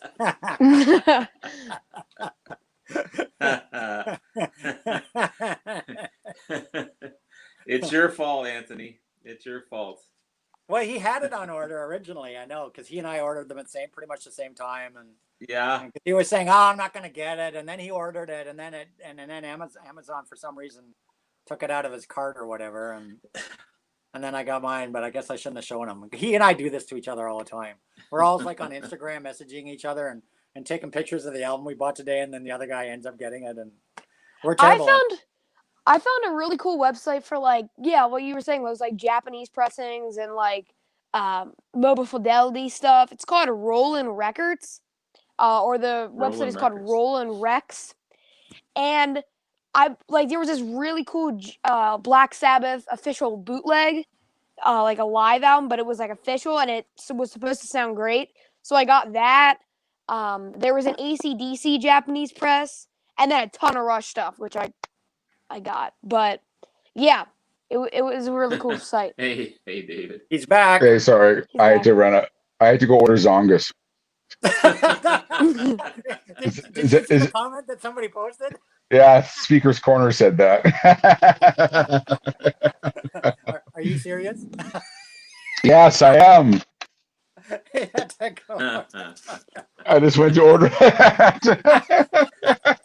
He couldn't wait till after the stream. It was just like, damn you, Anthony. I didn't know it was going to cost me to go on this show, Anthony. You cost me money to go on this show. David, Yes, David, I I'm know. so sorry I showed that, David. I'm so sorry I showed that. Okay. Yeah. Payback for the 10 albums I bought from you. Yeah, I know. So Have you guys had any issues with people taking your stuff, like stealing your stuff? From what? I've The front door? Yeah, from the front door. I've had 2 things taken from me that I've No, had to No, order again. thankfully, no. Lucky in that respect because my house, the way it is my garage comes out from the house, so the postman has to walk beside the garage, leave it on the step, and then I've got what's called it's called a mud room.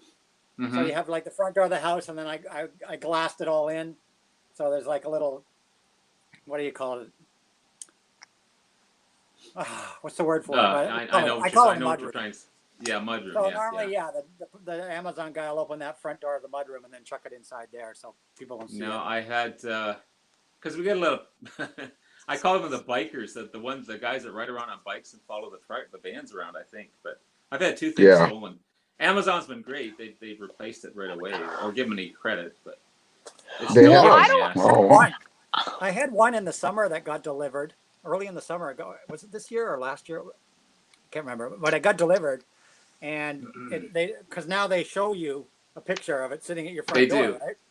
So the thing pops up on my phone. You have a delivery, blah blah blah. It shows the picture, and I go, that's not my front door. It's some other freaking front door, right? So I go out of the house and I'm like, what the hell? I look at my neighbor's front door, my two closest neighbors' front doors, and just because sometimes things have been known to go next door or whatever, and I don't recognize it. So I call Amazon and say, this isn't my front door. I don't know where you guys delivered it to, but it ain't front door. So they go on, and now when those guys do those pictures, it's got a GPS marker of where that picture was taken. So Amazon said they looked it up and they saw the picture and they say, they go, yeah, it's on your street. It looks like it looks like it's about 300 feet to your east of your house. So I walk down the street, and about 7 houses down from the street, I recognize the front door. And there's my box sitting in front of the front door.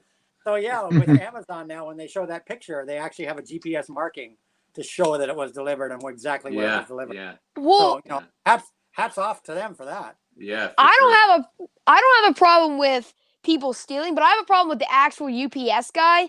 I watched him we have like a Ring camera, and you can see it on there. He puts the package there, forgets where he puts it, and then drives over it. So I've had 2 records shattered because he's just driving over. I'm like, you forgot where you put the package 2 minutes ago? I had one this summer. It was actually Lady Gaga's Born This Way that I had ordered because I decided to fill out my Lady Gaga vinyl collection.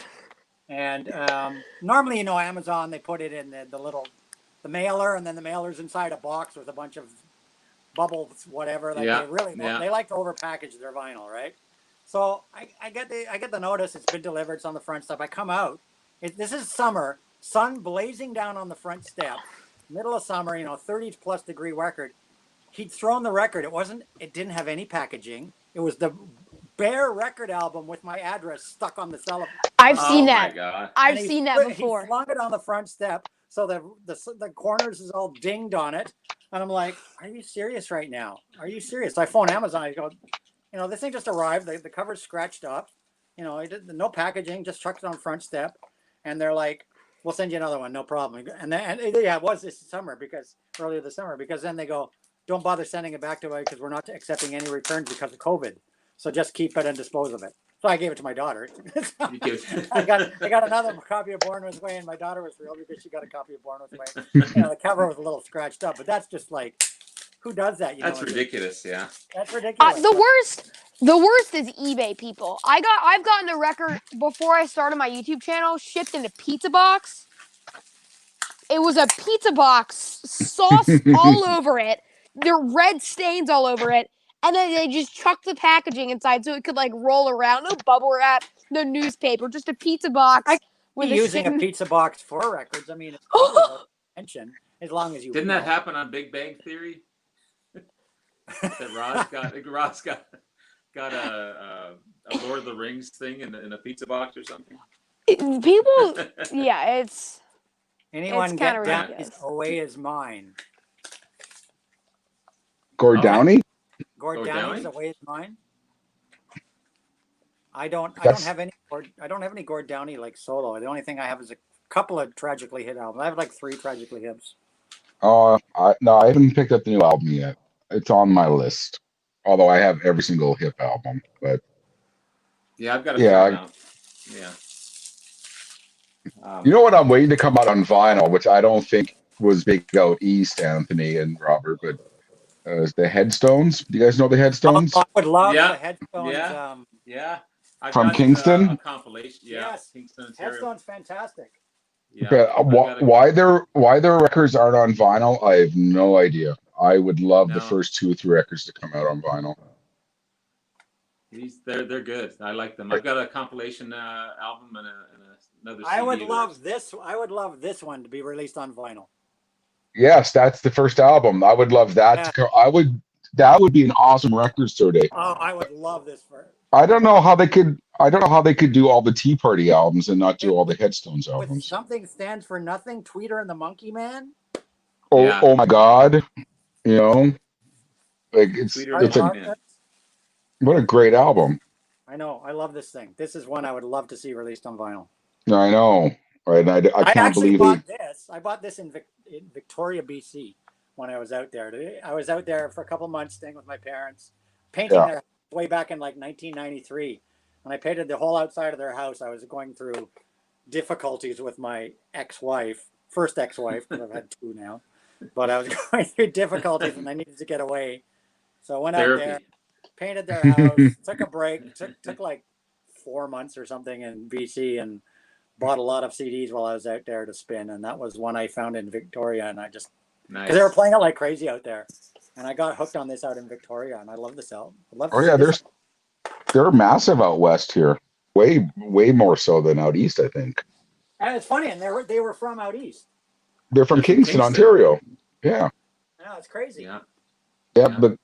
but when they tour, they sell out big venues here in Edmonton. So I Jack, don't know why that. Yeah. so this weekend is Drop 3. Anybody going to Drop 3? Anybody got anything they want to buy at Drop 3? Skid I'm Row, Phil. but I don't think Skid Row is going to come out here. Well, I went to my store to pick up that Prince on the weekend, and I was talking to him. He Yeah. had gotten in eight different titles so far for next Yeah. store day drop. 8 different titles. This record store day, my top 3 favorite bands of all time are Rush, Cheap Trick, and Skid Row. So when 2 of the 3 bands are coming out on one drop, I'm really excited. It took me so long to be able to find the self-titled. So when I Input, heard Slave John. to the Grind was coming out, I beyond excited. I'm filming a video at my store, I think Thursday, and just show. I do it every year. I go to my one of my record stores, and I film a video with the owner, basically showing all the releases that I think the people that watch my channel would be interested in. And yeah, I'm excited to see what they get in. Yeah, I did a vlog on the first drop, of course, and I saw that. And then I did my record store day. Yeah, when I went there and I did the vlog, and that was my biggest video on my channel so far. I had like 3,000 people view that in a couple of days. I was like, "What the hell is going on?" Yeah, When 3,000 views in a couple of days just blew my brains. Like you never know what video you post is going to be big or little, you know? Like, No. But then I missed the second drop because I was sick as a dog, as quite a few people know. I was freaking in the hospital and crap. And so, but a friend of mine took care of me and got me the two things I really wanted: the wall and the alarm.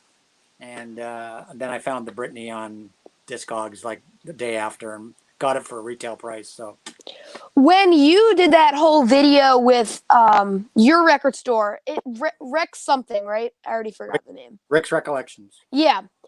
I saw the golden earring that you showed, the golden earring 7-inch to Radar Love. And when I went, I was like, where is it? And I don't think it made any record stores over here because... Yeah, well, there was only 1,500 copies of it around. I don't know. It wasn't even on the list. Like if you go to the record, looked at the record store day list. I think it was a UK thing. Because that regional release, my guy got 2 copies and that was it. Because with... The same thing happened with... Where he kind of secretly hinted to me which bunk it was going to be found in. He obviously, it's record store day. Records can't hold things for you. It's just not, it's not proper to do that. You got to do this. First serve. Yeah. But he kind of like when I got there in the morning, he was like eyeballing a certain bunk. So he knew, so I would know which crate to wait, nudge, grab it, right? Yeah. That was the best he could do. But I'm happy I got it. Now, I think it was a UK thing because that was the same thing that happened with the Who Odds and Sods that got released in August, fantastic. I think. That is fantastic. That was one of my ones that I got on the first drop, and that's a great pressing. The extra material on that is worth the price alone. Yeah, you can't even find that on the record store day thing. So I think a couple things made it to some areas other than the UK, because I think that it's like, Canada got McCartney on the first drop where the rest of the world got it on the second drop. Really? Yeah, we got it on the first drop. And the rest of the world got it on the second drop. That's weird. For once, Canada didn't get screwed. Normally, Canada gets screwed for everything. We get screwed. We get totally shafted for a lot of albums. don't make it up here. Yeah. They just don't make it. Like there's I'm that. really. I was going to say there's that label that's releasing Skid Row, Real Gone, Mhm. and they did the Fight albums, Blast Yeah. Records today, And and neither of those them never make it up here. So I have no faith that the Skid Row Slave to the Grind will make it up here. So we get screwed over. Yeah, we do. We do. Yeah. Yeah, the Alice Yeah. Cooper, a lot of the Alice Coopers I bought, their record store day releases, I had to buy them, on Discogs because they just didn't make it up over the Yeah, border. they just Even make it though up Alice here. Cooper, It's a recorded shame. so many of his albums right here in Toronto. Alice Cooper Yeah. loved recording here in Toronto. Yeah. And called Well, Toronto second home. with Bob, with Bob Ezrin in Toronto. Yeah. Yeah. But yeah, how, like Dirty Diamonds, 900 pressed. Did Canada get one? No. No. So yeah, we get screwed every time. So yeah, so this week, anything you want there, David? We'll go start with David. You want anything on this Saturday? Well, I'm hoping for Skid Row. Anything else? I'm trying to think now. Nothing. I'm sure I'm forgetting stuff. But the things I've asked my record store for is, I remember Skid Row. What else is coming out, Anthony? I can't remember now. Not much. It's for me personally, not much that interests. If you're an Allman The Brothers Cooper, Alice fan, Cooper. there's an Allman Brothers one that's coming. Yeah, there's no Allman Brothers. I'm not a fan of But Allman really, but for no, me, if I get this, there's two I want. Three, if I see it, I'll get it. I want the Cooper because obviously, yeah, Alice Cooper is my, in my top 5 bands of all time. I have everything. So the Alice Cooper live in the Apollo in '82. That's the Special Forces tour, the tour that he doesn't really remember. yeah, because he was so blasted the entire time of that tour. yeah. So the Special Forces live at the Apollo is this Saturday. My record store so far hasn't received it, which is getting annoying. That, and I want the Quick One live. And that is about it. There's the Frank Zappa. You can't do that on TV sampler thing as well. If I see it, I'll probably grab it. But that's it for me. Yeah, it wasn't much last one either.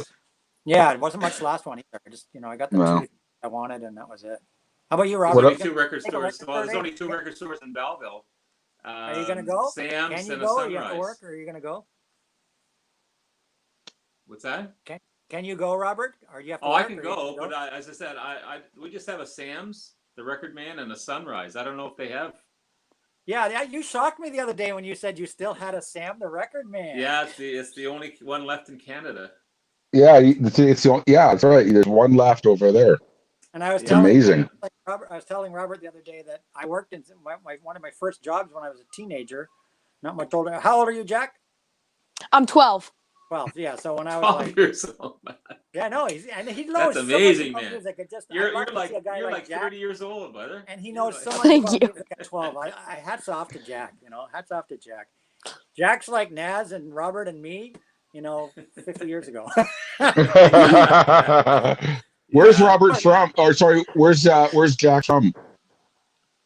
Maryland. Maryland. Okay, cool. Wow. This is my most excited drop. I'm very excited about the releases. I'm really excited about that Specials 7-inch. I love this record. So when I heard that Dubs thing was coming out, I was really excited. The Specials Dubs thing. There's a Johnny Cash comp coming out. Cheap Trick, obviously. There's a cool documentary called The Record Safari, which the guy Alex Rodriguez did. And the Mahogany Rush, the live thing, the Who. Ooh. Yeah, I'm really excited about this one. I've got a ton of Mahogany Rush. I love him. I love those guys. I love. Yeah. Yeah, I was gonna say there. Yeah, one of my first jobs was working in Sam the Record Man, Young and Dundas, the flagship original first location. I remember that. With the big spinning records above the store. Yeah. That was my first job. Worked there for a part-time for like a year, so probably hence Wasn't it why a 2 my or 3 level addiction to thing? vinyl. And I have a whole box of these in my basement. The original sleeves. That's awesome. Oh, sorry, I get the right way around. I got a whole box. Look at that. Look at that. Wow.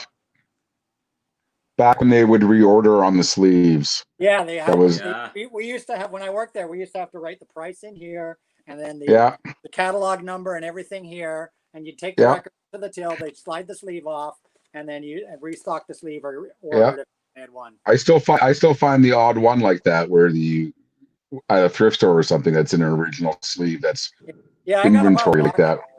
about 50 of these things sitting Hmm. that I Classics. I put the odd one on some records just for the hell of it. But Yeah. a little bit of Canadiana there, huh? That's awesome. Do they still have those, Robert, at the Belleville location? Do they still sleeve them? I haven't seen them, no, but I no, they don't. They just have the regular wrapping on there. But even when you buy, they have the bag, obviously, but not that. But, Sam, the record man, a Canadian. I guess institution. Sunrise is included in the record store day, which is cool. Yeah, Sunrise is actually pretty good. It's like my secret location here. But if anyone from Edmonton's watching, forget it. I'm lying about that. But they're considered indie, so they sometimes they'll like. No, it's surprising that they are considered indie. I guess because when years ago there was only a couple of Sunrise locations left. Yeah. And when HMV went crap out and they died, you know, Sunrise bought up a lot of those old HMV, took over the leases from HMV. Yeah, and now Sunrise owns HMV UK now. Mm-hmm. Do they really? Oddly enough, they bought HMV UK, but wow, that much trouble. It must have gone dirt cheap for Sunrise to buy them. Yeah, Sunrise. Actually, the Sunrise here was the only store to get Roger Waters last time. I just happened to pick the right store, and they had Roger Waters, The Wall live. So they do get the odd good title. Did anybody get the Waters, Us and Them? It's sitting in my saved list on Amazon, but it's a little bit pricey. That triple. It's in my save list too. Anthony, I wasn't fond of the film. I was going to say I saw the film on Netflix. I just noticed on Amazon Prime they have the Us and Them film on Amazon Prime free to watch. Yeah, it's on Amazon Prime. Sorry, I did watch it, but I wasn't fond of it. Yeah, it was too. I decided I was going to watch the film, and that would maybe help me decide whether I want it or not. It was too preachy. I don't know. I'm not a big Roger Waters fan. I really am not a big Rogers fan. You know, like The Wall. I was not a big fan of the Wall. It's not my favorite Pink Floyd album. It was just too. It felt more like a Rogers Waters solo album with a couple of guest spots by David Gilmour. Well, that's like the final cut. You know, the final cut was pretty much Roger Waters. What a horror! Sorry. Album Did you like the Record Store Day one, the live Roger Waters? Yeah, The Wall? I got that one because I loved that. I remember watching the original broadcast when it were first broadcast, and I loved that one. I love that one too. I liked it.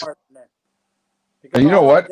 All those different artists, Scorpions opening it, you know, like way better. Yeah. Brian, is that the one with Bryan Adams? Yeah.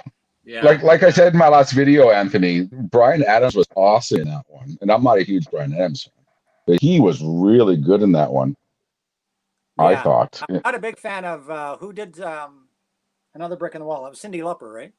I didn't like that one at all. But on the vinyl, they kind of mixed her voice a little bit down. She does a duet with Roger Waters throughout the song.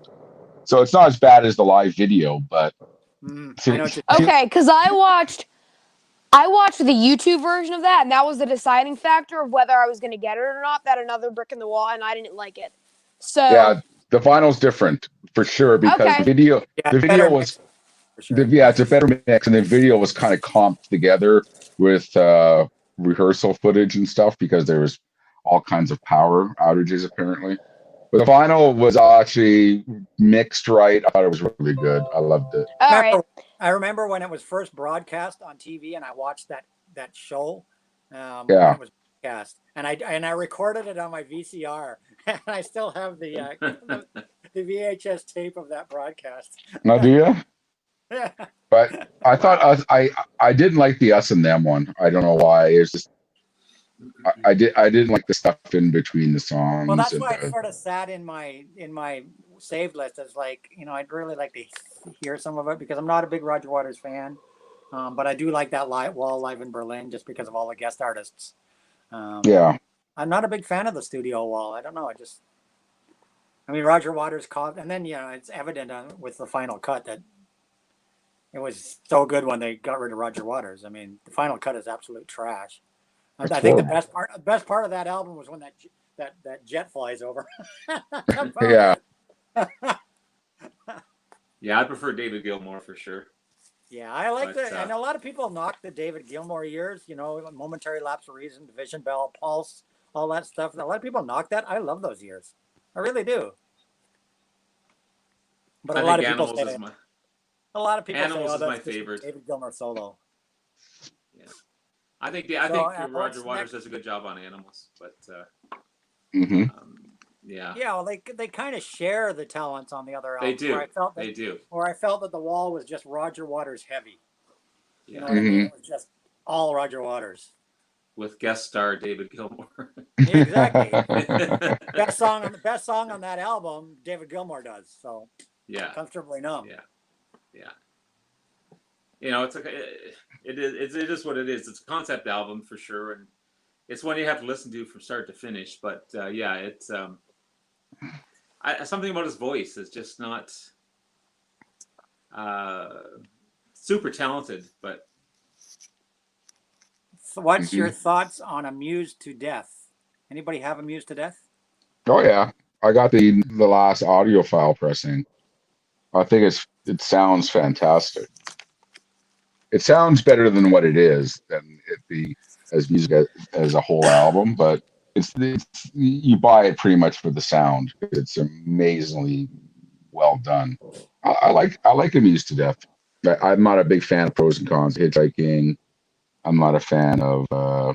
Actually, his last album was pretty good, I but got that album and I actually ended up selling it on Kijiji or something. I don't know. really, It didn't grab me. The one with what was it called? The one from 2 years ago.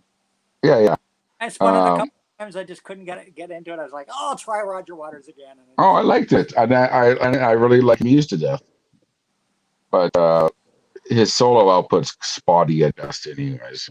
yeah, I've always been a Gilmour fan, more on the Gilmour. Yeah, I've been more in the Gilmour camp than the Waters camp because I think a lot of people split that way, When yeah. the band split, certain fans went with Gilmour and certain fans kind of stopped listening to Floyd and went with Roger Waters. It's You know, funny how I like a momentary lapse of reason, and I like Division Bell personally. I mean, you I see the love same thing Division Bell. happen Yeah, with Yes, right? We were talking about Yes earlier. You see the same thing happen with Yes. Some people didn't like the Trevor Rabin years and that split, and they were like, I don't want to know anything about Yes. And then other people came on because of Trevor Rabin and and they didn't like the earlier years. Yeah, like Yeah, I grew up with Raven, so that was the Yes I knew, and I had to work my way backwards. So I still have a fondness for Big Generator and I 90215 and love all Big that. Generator. I absolutely love it. good night, bud. Take care, Proghat. Yeah, I just To me, recently got the Bernie it's Grundman Big Generator pressing. I just bought that not too long ago. Actually, that's I'm expecting that any day now. I ordered that audio file pressing of Big Generator because I love that album, Shoot High, Aim Low, and Rhythm of Love, and Yeah, I was looking through and I was like, what ones am I missing on vinyl? And I said, I thought I still had my old Big Generator, but I didn't. So I mean it's a very slick album, but I love that album. yeah, I picked it up not too long ago on Amazon for a reasonable price. And that's the Bernie Grundman 2012 Bernie Yeah, Grundman. and that's the one I have on order right now. Yeah, so Yeah. And hopefully that. it's so good. It sounds so good. Yeah, so I think that gets bad to wrap that album. I understand people that my go. original copy was on cassette tape. I had that originally on cassette tape. I remember it had the yellow cover on cassette. Yeah, It didn't have this green cover. It had the yellow cover. it had the yellow cover on the cassette. Yeah, and I think I had the cassette. my CD was yellow too, actually. Yeah. There's camps for both sides. I go album by album. I don't really compare because consider Deep Purple. There's 3-4 stages of Deep Purple. I love every stage of it. It's just different. Yeah, every stage has Right. its strengths and It's just- weaknesses. Yeah, exactly. Exactly, Robert. It's just different. There's a couple of Mark II versions that I don't really care for, but I love everything on an individual basis. It's great. But Well, you look at somebody like Alice Cooper, who's had 26 studio albums. he's had so many different bands over the year. I mean, it's still Alice I know. Cooper's voice, but I love all his. He's continually kind of evolved with the times. Went through his little punk phase there. Yeah. Then he went through, that real hard speed metal kind of phase, and then he went back Yeah. to traditional. Then Brutal Planet and Dragon Town, he was real hardcore metal, and now he's kind of, he's always evolved with his bands. I mean, the band he's got now, I think, is probably the best band he's ever had, and they've been with him for about, 15 years or something. And the band he's got right now, they just kick ass. Everyone like- knows. Sorry, go I ahead, just got Jack. I just got a CD by Alice Cooper Classics. It's harder to find on vinyl, but Yeah, I know Uh, Classic. Yeah, it was actually released, I think, for the first time on vinyl not too long ago. It is. oh, Yeah, it was- okay. It's a Yeah, copy. they did an audiophile version of that one. Yeah, I think it was Yeah. Friday Music, wasn't it, or something that did it? Yeah. I really liked his Fire by his Fire cover. Yeah. Oh yeah, his version of Fire, the Jimi Hendrix song. It's Yeah. great. Yeah, I thought that was really good. I much like Yes Anthony with Alice Cooper, I grew up with Constrictor and I grew up with Raise Your Fist and Yell. I saw those tours, and yes, I had to work my way backwards. Like that was Alice Cooper that's the only way I knew him growing up, and I still like those albums, even though I think they get a bad rap too. But I think those the tours Sometimes- were amazing with Kane Roberts. Yeah, Kane Roberts. Yeah, I actually picked and up. Kane Roberts made a CD last year. I wish it was released on vinyl, but he actually made a CD. Can I find it? Let me find it. You guys just talk for a sec. Kane Roberts. Where are you, Roberts? Anthony, I got inspired by her ticket book. I found all my tickets from every concert I've been to, and I put in a little envelope. And from Amazon, I ordered this little ticket sleever, and I'm just gonna stick all the tickets in it. But I like that. You Oh, just that's go cool. and That's turn the cool. page. Yeah. Yeah. I That's still have awesome. a couple. Still have a couple to find because they were sent to my dad's email and never turned into a ticket. It was just a piece of paper that you printed out and then you just did it. But yeah, I got Weird Al, and then Leonard Skinner and Rush, and yeah. Yeah, you gotta That's save your awesome. tickets, buddy. You gotta save your tickets. Okay, so here's that Kane Roberts. I'm just gonna go Mhm. big here. This came out last year. Yeah. CD for his first album, and this thing is insanely good. The New Normal. Mhm. And if you look on it, I don't know if you can see, the first song, King of the World, features Nita Strauss, of course, the Yeah. female guitar player who plays with Ellis now. Mhm. And if you look farther down to Beginnings of the End, featuring Alice Cooper, Oh wow. White, and who's the other person? Exit solo layout. Yeah, featuring Alice Cooper, Alyssa White, and a name I can't even pronounce. But this is a really good spin. I Of course, know it he's was released on CD. I know he's decidedly less muscular nowadays. Yeah, there he is. Yeah, I saw interviews with him about how he was all juiced up back then with the machine gun Yeah, guitar. he was buff. I remember Oh, that he when was- he was in town, the Constrictor tour I went to see in Hamilton, Ontario. And Yeah. man, he was a big He boy. was. Oh yeah. I saw that. Actually, I saw the Raise Your Fist and Yell tour with Motorhead opening up, and that was the first time I went home, and I couldn't hear after a concert. That was so loud. But yeah, this is Wow. actually a really good spin. King Oh, Robert. cool. I'll have a Well, listen to that Right tonight. now it's only on CD. I'll stream that tonight and have a listen to it. Yeah, you can stream the one with the track with Alice Cooper. You can stream. Oh, cool. There's a music video for it. That's how I And discovered it. Anthony, did you like Constrictor and Raise Your Fist and Yell? I love Constrictor. The theme to Friday the 13th was on there. He's back. Teenage- And all Yeah, Teenage Teenage Frankenstein. that. Yeah, Yeah, the man, I love that the album. man I'm a behind the big- mask. Well, did I show this last time? I know I've showed this ticket a million times. 1973, my first concert when I was 14 years old. My first concert I ever went to, Maple Leaf Gardens. Oh my God, Alice Wow. Cooper. Alice Cooper. was way- $50 Babies tour, God damn, that was They before my released- time. which they released the live thing last Record Store Day, right? The Alice Cooper. So that was my introduction to live concerts. Oh, that's December 14th, great. 1973, for a grand total of $5.50. And then a couple of years later, of course, Alice Cooper is welcome to my next tour. It's funny looking. And that one I went backstage for. It's funny looking back at those concert prices. I have one for Kiss in 1984. That's like $13.50. You know, and seeing Rush for $12. Yeah, you know. can't. Yeah, look at I'm Wings Over shocked. America. Wings Over America cost me $7.50 to go see Wings. $7.50. Wow.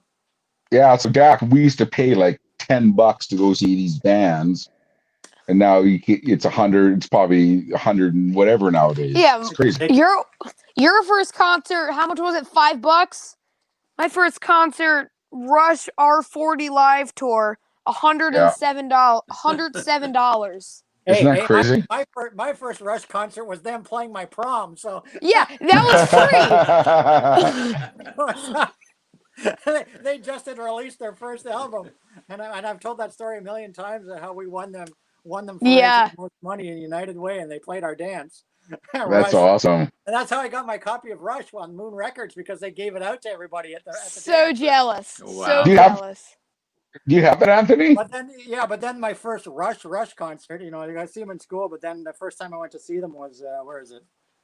A couple of years later. Here it is, December 30th, because they always used to do a New Year's Eve show here in Toronto. Early in the days, back in the 70s, Rush always came to Toronto to play New Year's at Maple Leaf Gardens. So they'd always play the 30th and the 31st. They'd do a couple shows. So after my prom, the next time I'd see Rush would be there.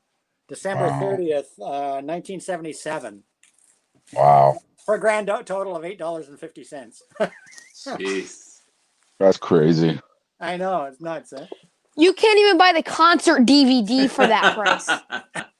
You No, can buy not a even- CD. You can't even Not even used. Yeah, right. Wow. My first concert was Van Halen at Maple Leaf Gardens.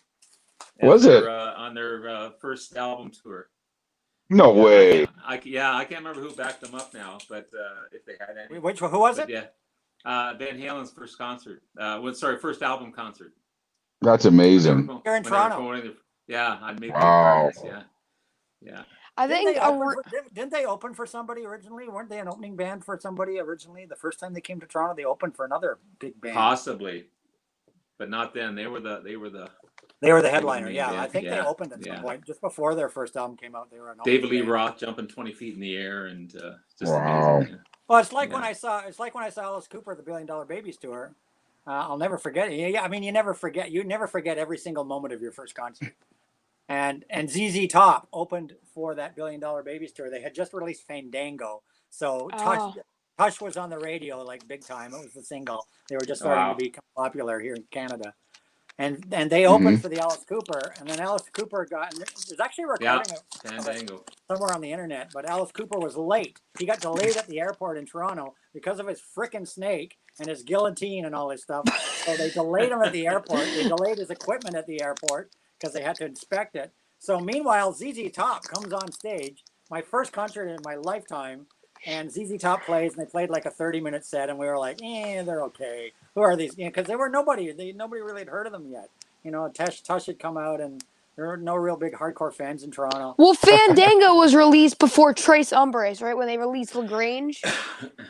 Yeah, so they weren't big. They played the opening set for the $1 Billion Babies, and then the guy comes on and announces that Alice is going to be late because he got delayed.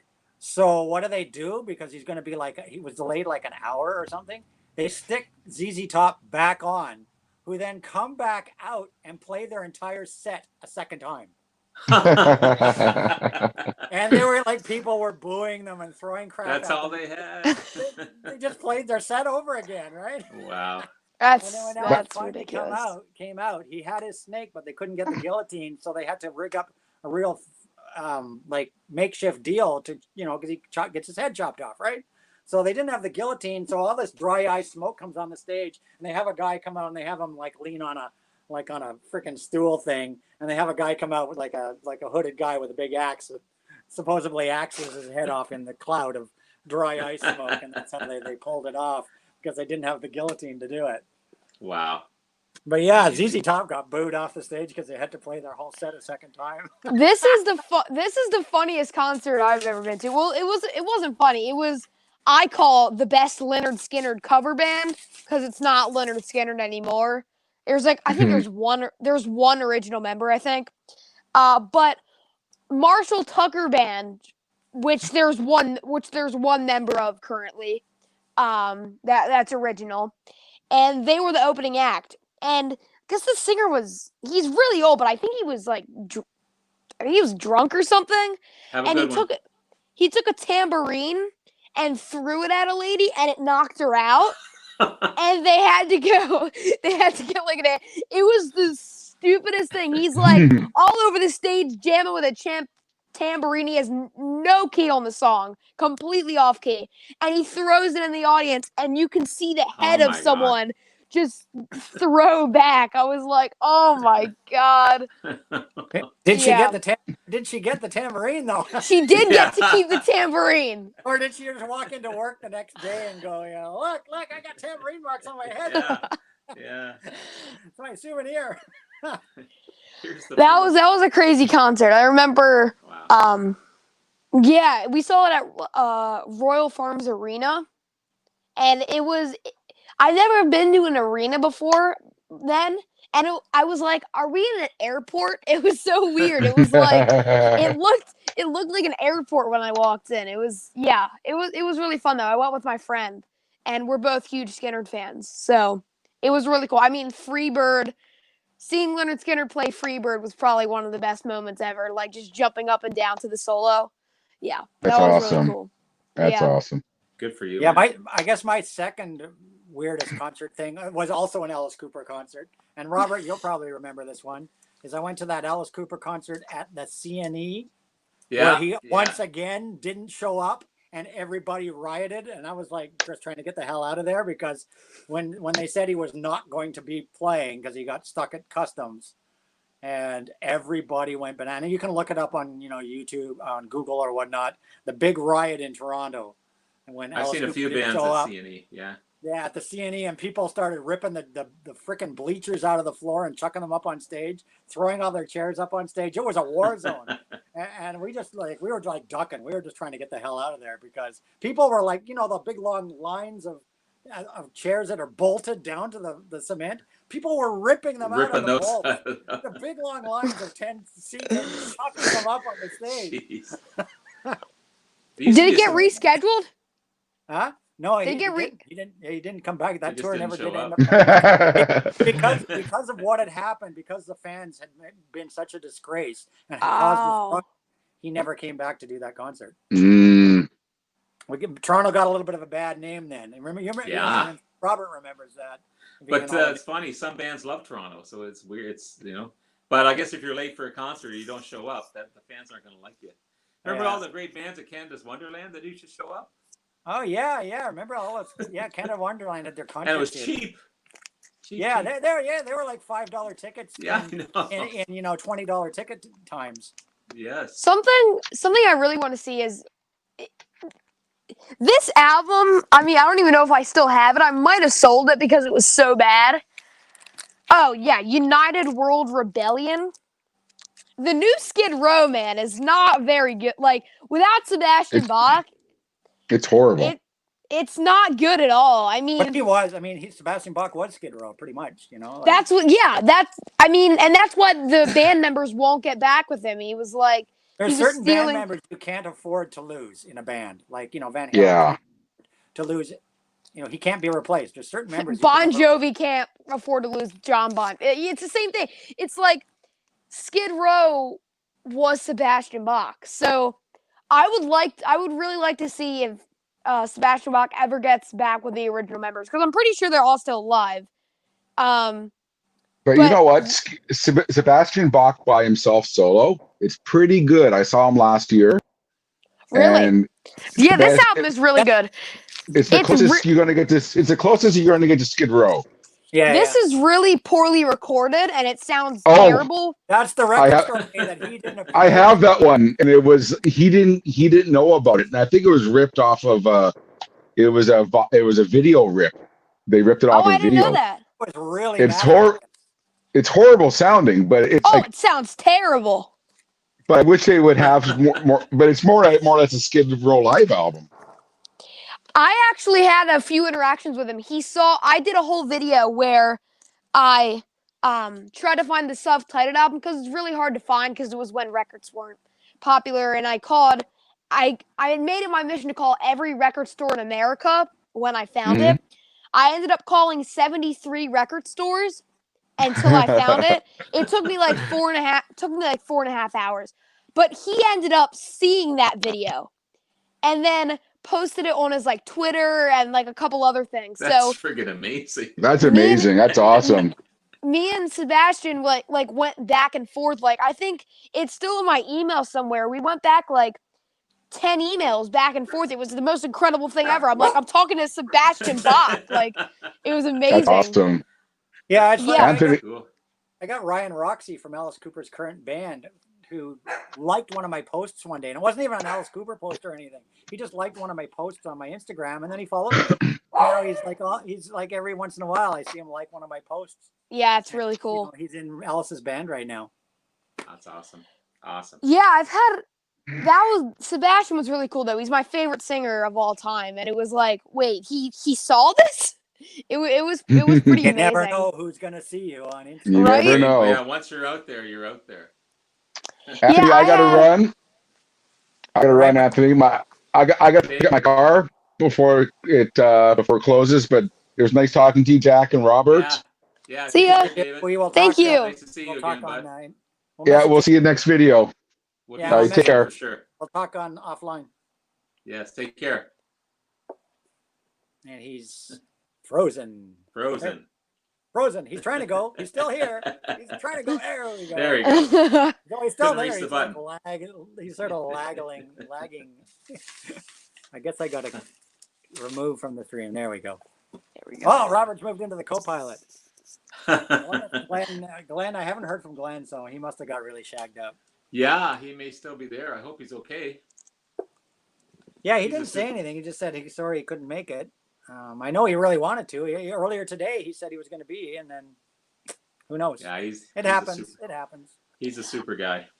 So I There mean, was- Jack, your record store day. I know. Yeah, I watched your video.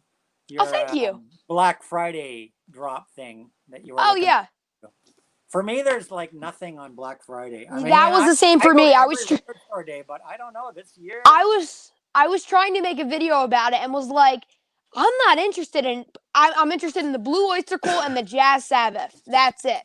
And Yeah, usually that's- I'm like, that's about the only. There's only 3 things I want on that list, but I'm not going to line up to get them. So it's going to be like I'll go later. If they're there, they're there. I doubt they're going to fly out of the store anyhow.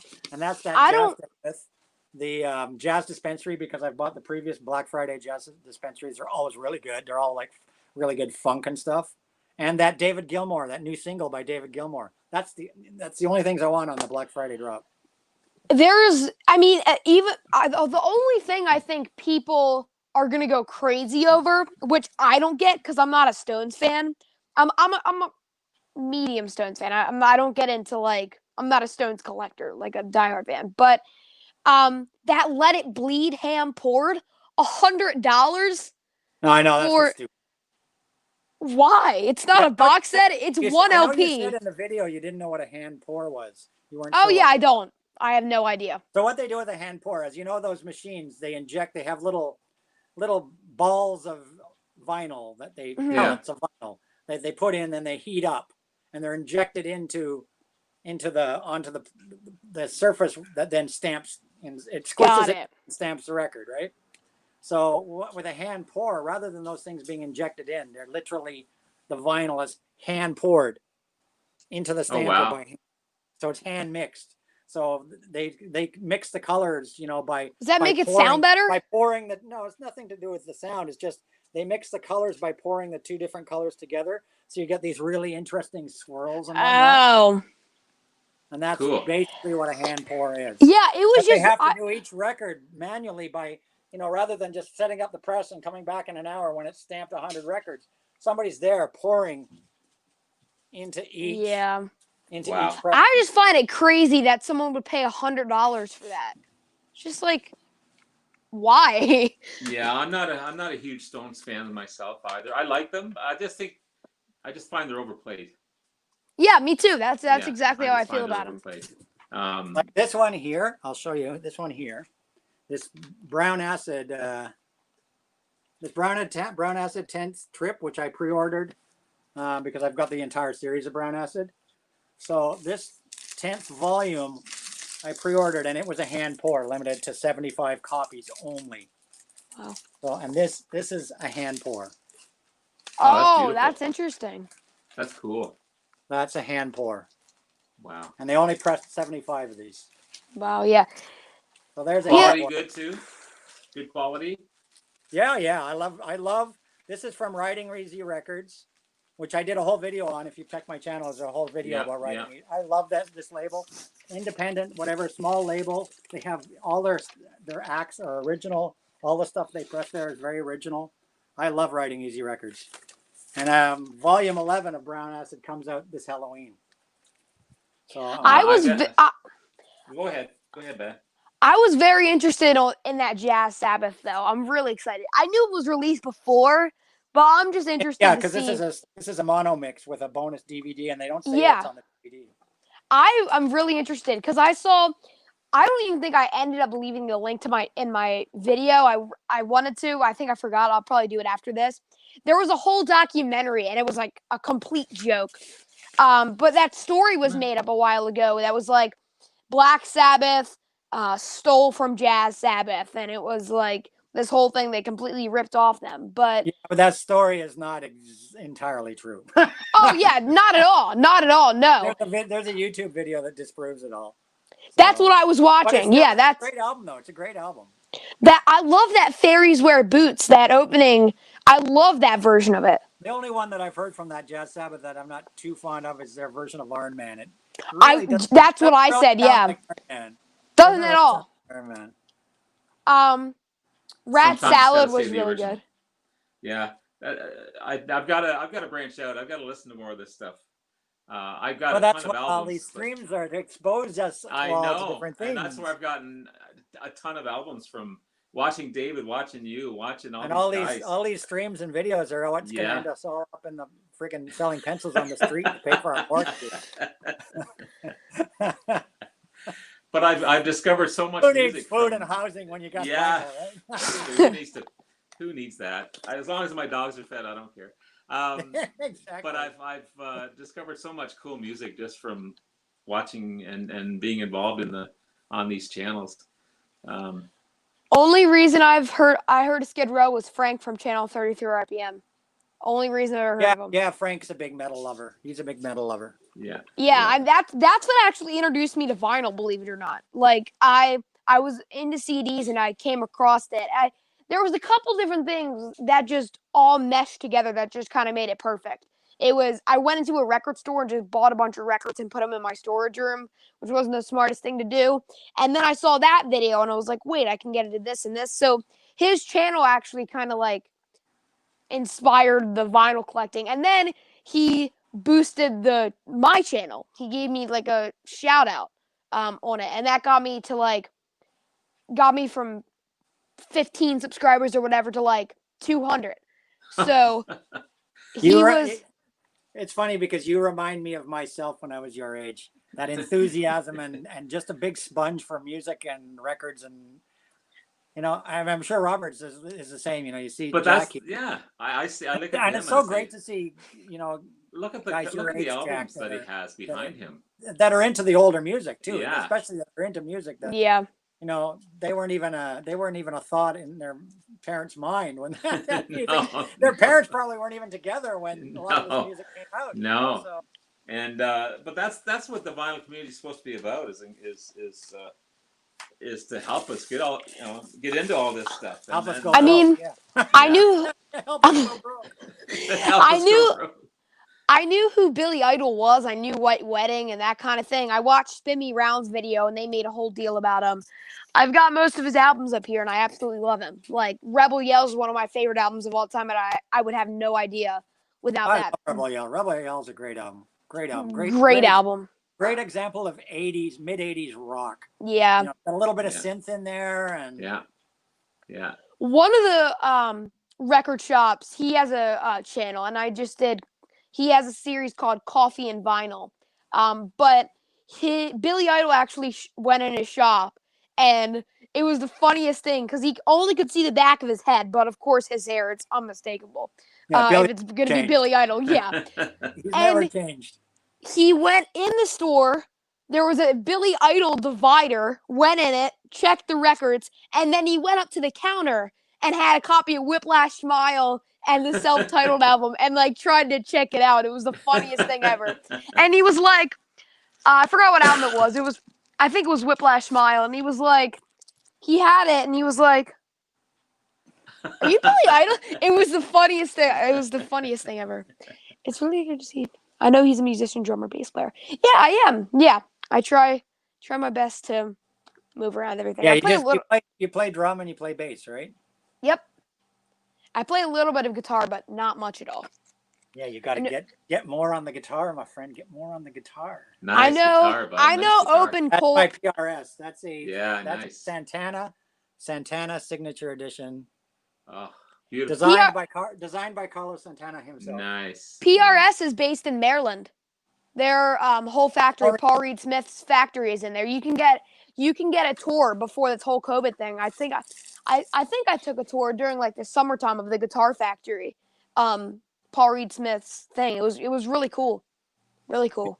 Santana influenced. I learned to play guitar by playing Santana.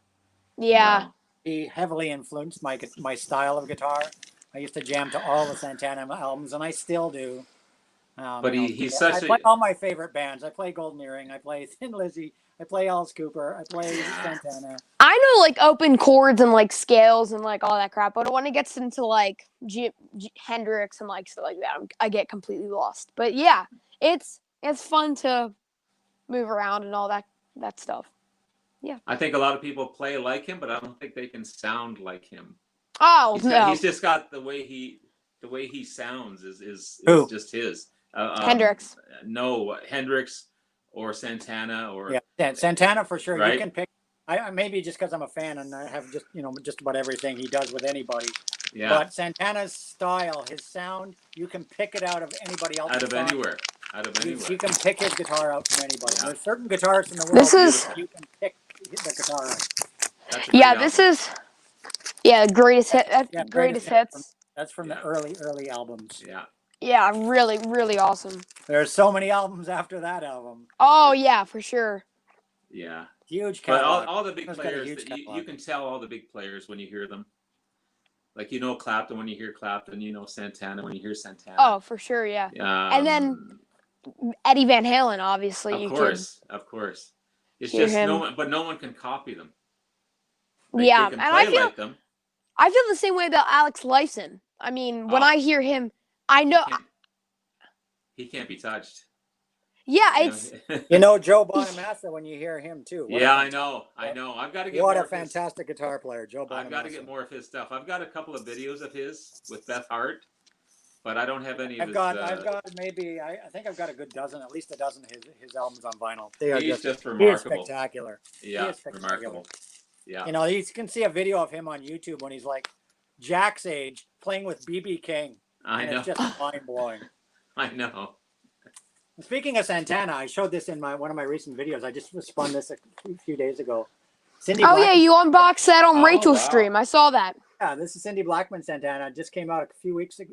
It was coming in my front door when I was on the way to the hospital. So the Wow. paramedics were calling me out, and the Amazon guy was literally dropping the box while I was being wheeled out on a stretcher. Jeez.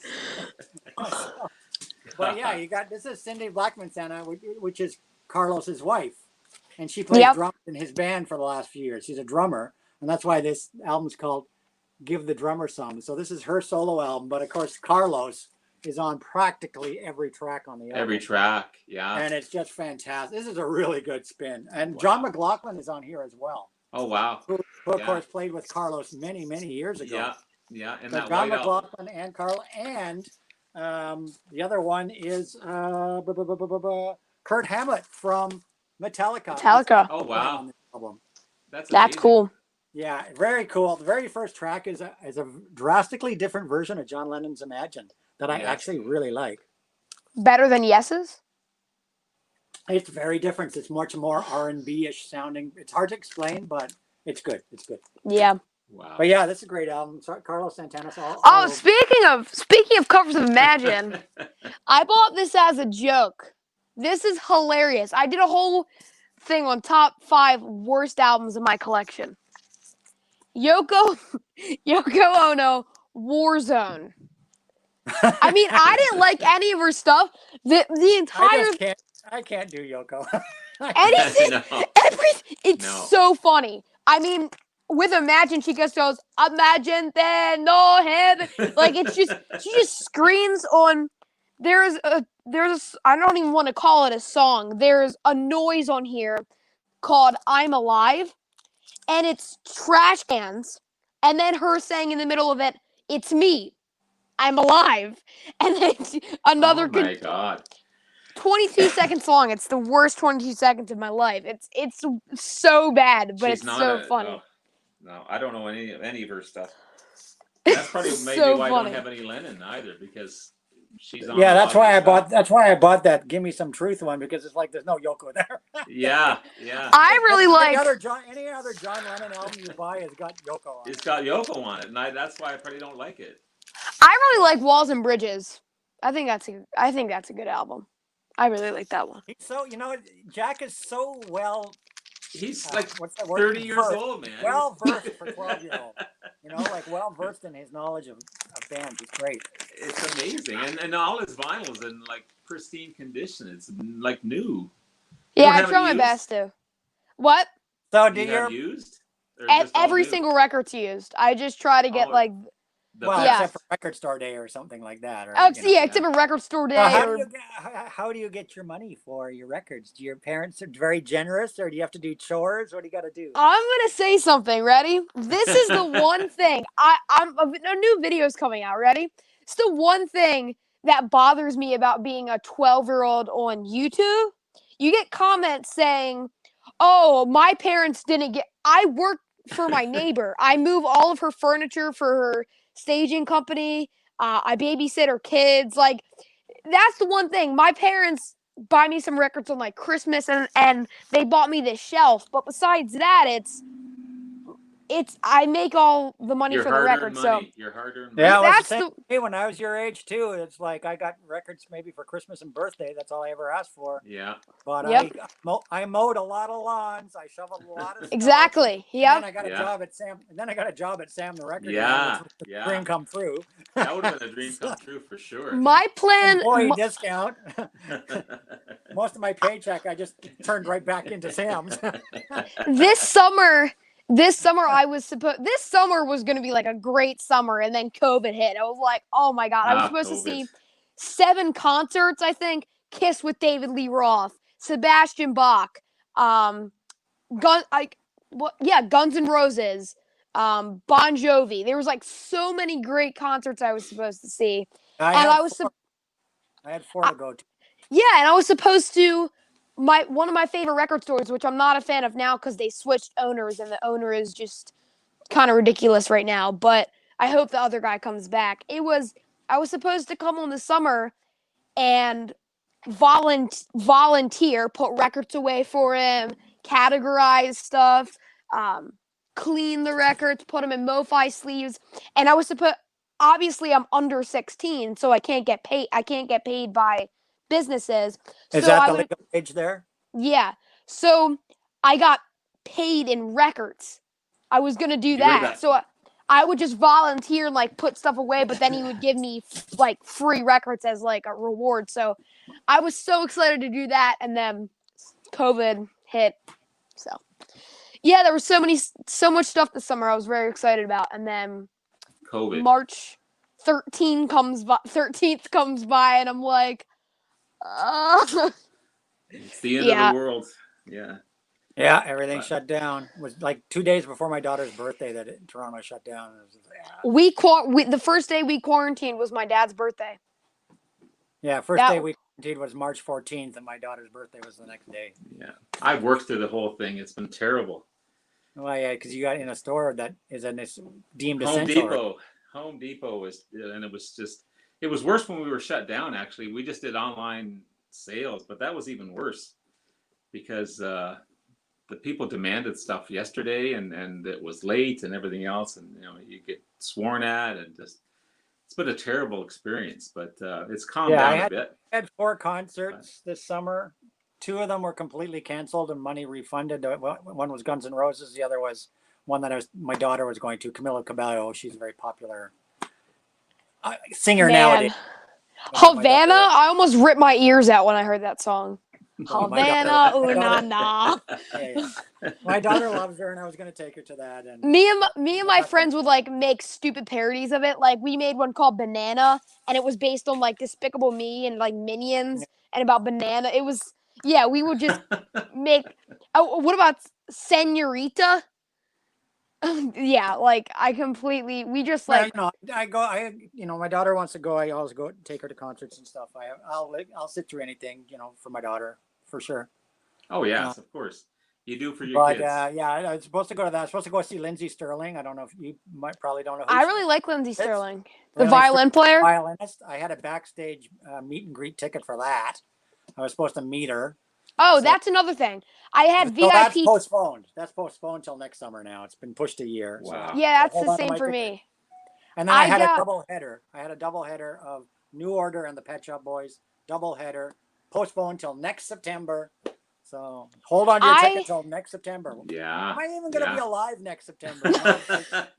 Like how do trying to plan, and they only gave you 30 days to like refund your ticket. It was like your concert has been postponed until next September, like over a year, because it was postponed in like beginning of August. So it was like it's now next September. You have 30 days to decide whether you want a refund. After 30 days, no refund will be given. So you have to decide in that moment, am I going to be able to go next September to this concert? Yeah, it was. So I kept the ticket obviously because I really want to see the 2 of them together, but who knows? I had VIP tickets to see one of my Cheap Trick. I mean, I had. Instead of that, I think we did get a refund ticket, but I'm really hoping the tickets go back on sale. It has been postponed. I don't think you can buy them anymore, though. My friend, my best friend got me a video. Rick Nielsen wished me a happy birthday in July. Oh, wow. Which was really, really cool. Like, yeah, so cool. Rick Nielsen shows up on the screen. I saw Cheap Trick in February. So it's my favorite band to see live. I much prefer them live than in the studio. I love their studio stuff. Love it. But they're a live band for me. And I saw them in February. And as soon as I heard they were coming back to Maryland, I was like, yep, definitely want to see that. But yeah, Rick Nielsen showed up on camera. He's like, Jack, I wish you a happy birthday. I'm like, what? That's amazing. Hey, yeah, Nick, really cool. Cool. That's good for you, man. That's cool. It's a good company for sure. Right? Much better than Lowe's. And even though concerts are postponed until next year, are they really going to happen next year? I don't know. No one knows, man. No one knows. I don't think we're going to be ready next year. I don't. Who knows? Even Christmas. That we're going to have a Christmas, for God's sakes. So the Sebastian Bach tickets. You can shop online for Christmas now. Yeah, I do most of my shopping on Amazon for Christmas the last couple of years. Yeah. Hell with the stores. Yeah. Hell, you can even buy wrapping paper on Amazon. So yeah, you can buy pretty much anything. Yes. Yeah, Amazon's pretty good. Amazon's pretty great. I buy a lot of stuff. I've got to run soon. Anthony, this has been wonderful. I really appreciate it. Well, I hope you come back next time again. And Jack, you're just amazing. You're Thank you. Yeah. And I'm gonna go on your channel and subscribe for sure if I haven't already. I don't think I have, but thank you. You're just we'll remarkable. do another one soon, and we'll try to get one again. Got to get Mr. Callaway on and David again for sure. Anyone, I'm up for it. I'll keep the stream going for a little bit longer, but it's getting on, and I got to take the dog for a walk soon. But mine are bugging me too, and Mine see them behind you. They're my kids, so I love them both. So. Yeah, my dog. There goes the camera. Oh shit! Camera. As soon as he reached back, crash. So here, that's one way to exit the stream, Robert. Yeah. That's a quick leave. Anyway, guys, take care. And Jack, again, you've been amazing. Anthony, Thank you. awesome. And we'll talk to you See again you soon. soon. I'll Guys. talk to you. I'll be talking to you in the chatty there on messaging on the For Instagram. and all sure. that. Yeah, it's See an ya. early morning work tomorrow too. We'll see if we can arrange. Anyway, something have a good night, when we guys. can. Have a great night, Take Robert. care. Thank you so much, Anthony. Thank you. My pleasure, my friend. There you go, Jack. It's just you and me. We'll just go for a few more minutes and then Yep. take my dog for a walk because she'll come down. She always comes down somewhere between 6:30 and 7 and looks at me. And just gives me that look. I'm ready. Yeah, well, because dogs have this internal clock. They know, Mhm. She knows when she wants her dinner. She knows that, between 12:30 and 1 o'clock in the afternoon, she comes and looks at me for the walk. And Yep. then 6:30 and 7 at night, she comes and looks at me again for the walk. And then Yeah, for dinner. it's Dogs are very much a program. clockwork. Yeah. Yeah, my dog, same time every morning, 7:30, every single time, like almost to like the minute. Like it's kind of crazy. It's like my dad wrote down the time, I think, every single time he got woken up by the dog because that's our alarm here. But yeah, it was like every single time, like 2 minutes off every time. It was crazy. So Yeah. what are your parents doing now? They're probably upstairs making dinner. We'll probably have dinner at like 7 or Yeah, something. what time do you normally have dinner? 6:30. That you're 6:37 type of people? Yep. I'm a late dinner person. I have been for years. I have my dinner. I have like around 8:39. Yeah, Because it's my father. It goes back to when I was a teenager. My father used to work really late at the Mhm. office, and so we always just got used to having dinner. Like later in the evening because of my dad, and it's just a tradition I've carried on. And your Yeah. body programmed. Like my lunchtime. I don't have lunch at like noon. I have it at like 2:30, 3 o'clock, and then then you need that 6 hours. After that before dinner. So it's just your internal clock gets used to Yeah. things. Yeah. Yeah, but yeah, this was really cool. Do you have any of the... Are you doing totally virtual schooling? No, I go back 3 days a week. So I was virtual today and Monday, and then I'm going back tomorrow. So when you go back, do you go for a full day then when you go back? Yeah. So it's actually longer than virtual. But everybody's got masks. There's like plexiglass between the desks and Oh yeah. all that kind of stuff. Yeah. Yeah. My daughter, she goes 2 days 1 week and 3 days the other week, but she only Mhm. goes in the mornings. So Oh. she has virtual, say Monday, Tuesday, and then every other Wednesday in the morning, and then Thursday, Friday, and every other Wednesday only in the morning, and all the Mhm. afternoons are virtual. Yeah. Yeah. So she's Yeah, only at school for like 5 out of the 20 hours a week. At that point, it's like, is it really like, honestly, is there really a point of that? Like, a lot of my friends, I get the social thing, but a lot of my friends go back like 1 day a week, like Wednesday. I'm like, really? Like that? It's kind of it's weird. The schedules. Everybody's got a different schedule now. I know it's really crazy right now. It's really crazy. I was really impressed by these new Rush reissues. Oh yeah, those are the direct metal mastered ones. Yeah, they're really good. They're all done with direct metal mastering. They're really well done. I have Fly by Night, and I think I have one too. That same pressing of Fly by Night. Yeah, I think I have Caress of Steel too. You have 2112? With the hologram. Yeah, do you have 2112? Yeah, with the hologram. Their masterpiece. Their breakout album. I have the original of 2112, but I don't.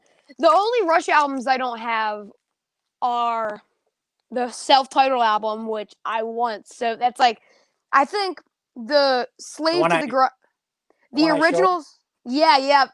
The original Slave to the Grind, Skid Row's third album, Subhuman Race, which you can't find on vinyl. On Discogs, there's 2 available right now. One's in terrible condition for $200, and one still has the shrink for $400. I know it kills me that some people will have something in such terrible condition and still have the nerve to charge such a ridiculous price. Right? I mean, I wouldn't even mind it. It's just like, I love that album, and I love Skid Row. I hate them without Sebastian, but I love them with them. What they're selling for that price, they're selling to people that are probably expecting to just buy it and hold on to it. And like I don't. Yeah, I don't play. I don't buy vinyl just to have it. You know, I play Yeah, I it. find that ridiculous. If I buy something and it's really rare and it's never been opened, I'll open it and play it. I don't care. Yeah. Yeah, I don't right? care. I buy music to listen to, not to just like look at. But a lot Yeah, of I've people seen that. they just buy it to collect it. That's all. They don't know nothing about the album, you know. Some people's like, I've And here seen you this. are hoarding this music that other people could be enjoying, and you're hoarding Yeah. it just to one day turn it over to make a profit. Yeah, you see this on like some like YouTube channels.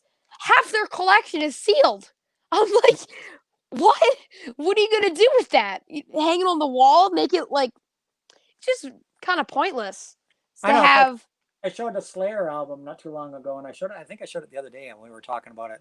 The Slayer, it's not Slayer, Slaughter, the Slaughter album from 1991. Stick It To You, and I'd found it in a flea market sealed last year for like $5, Wow. and it's like a $70 album now.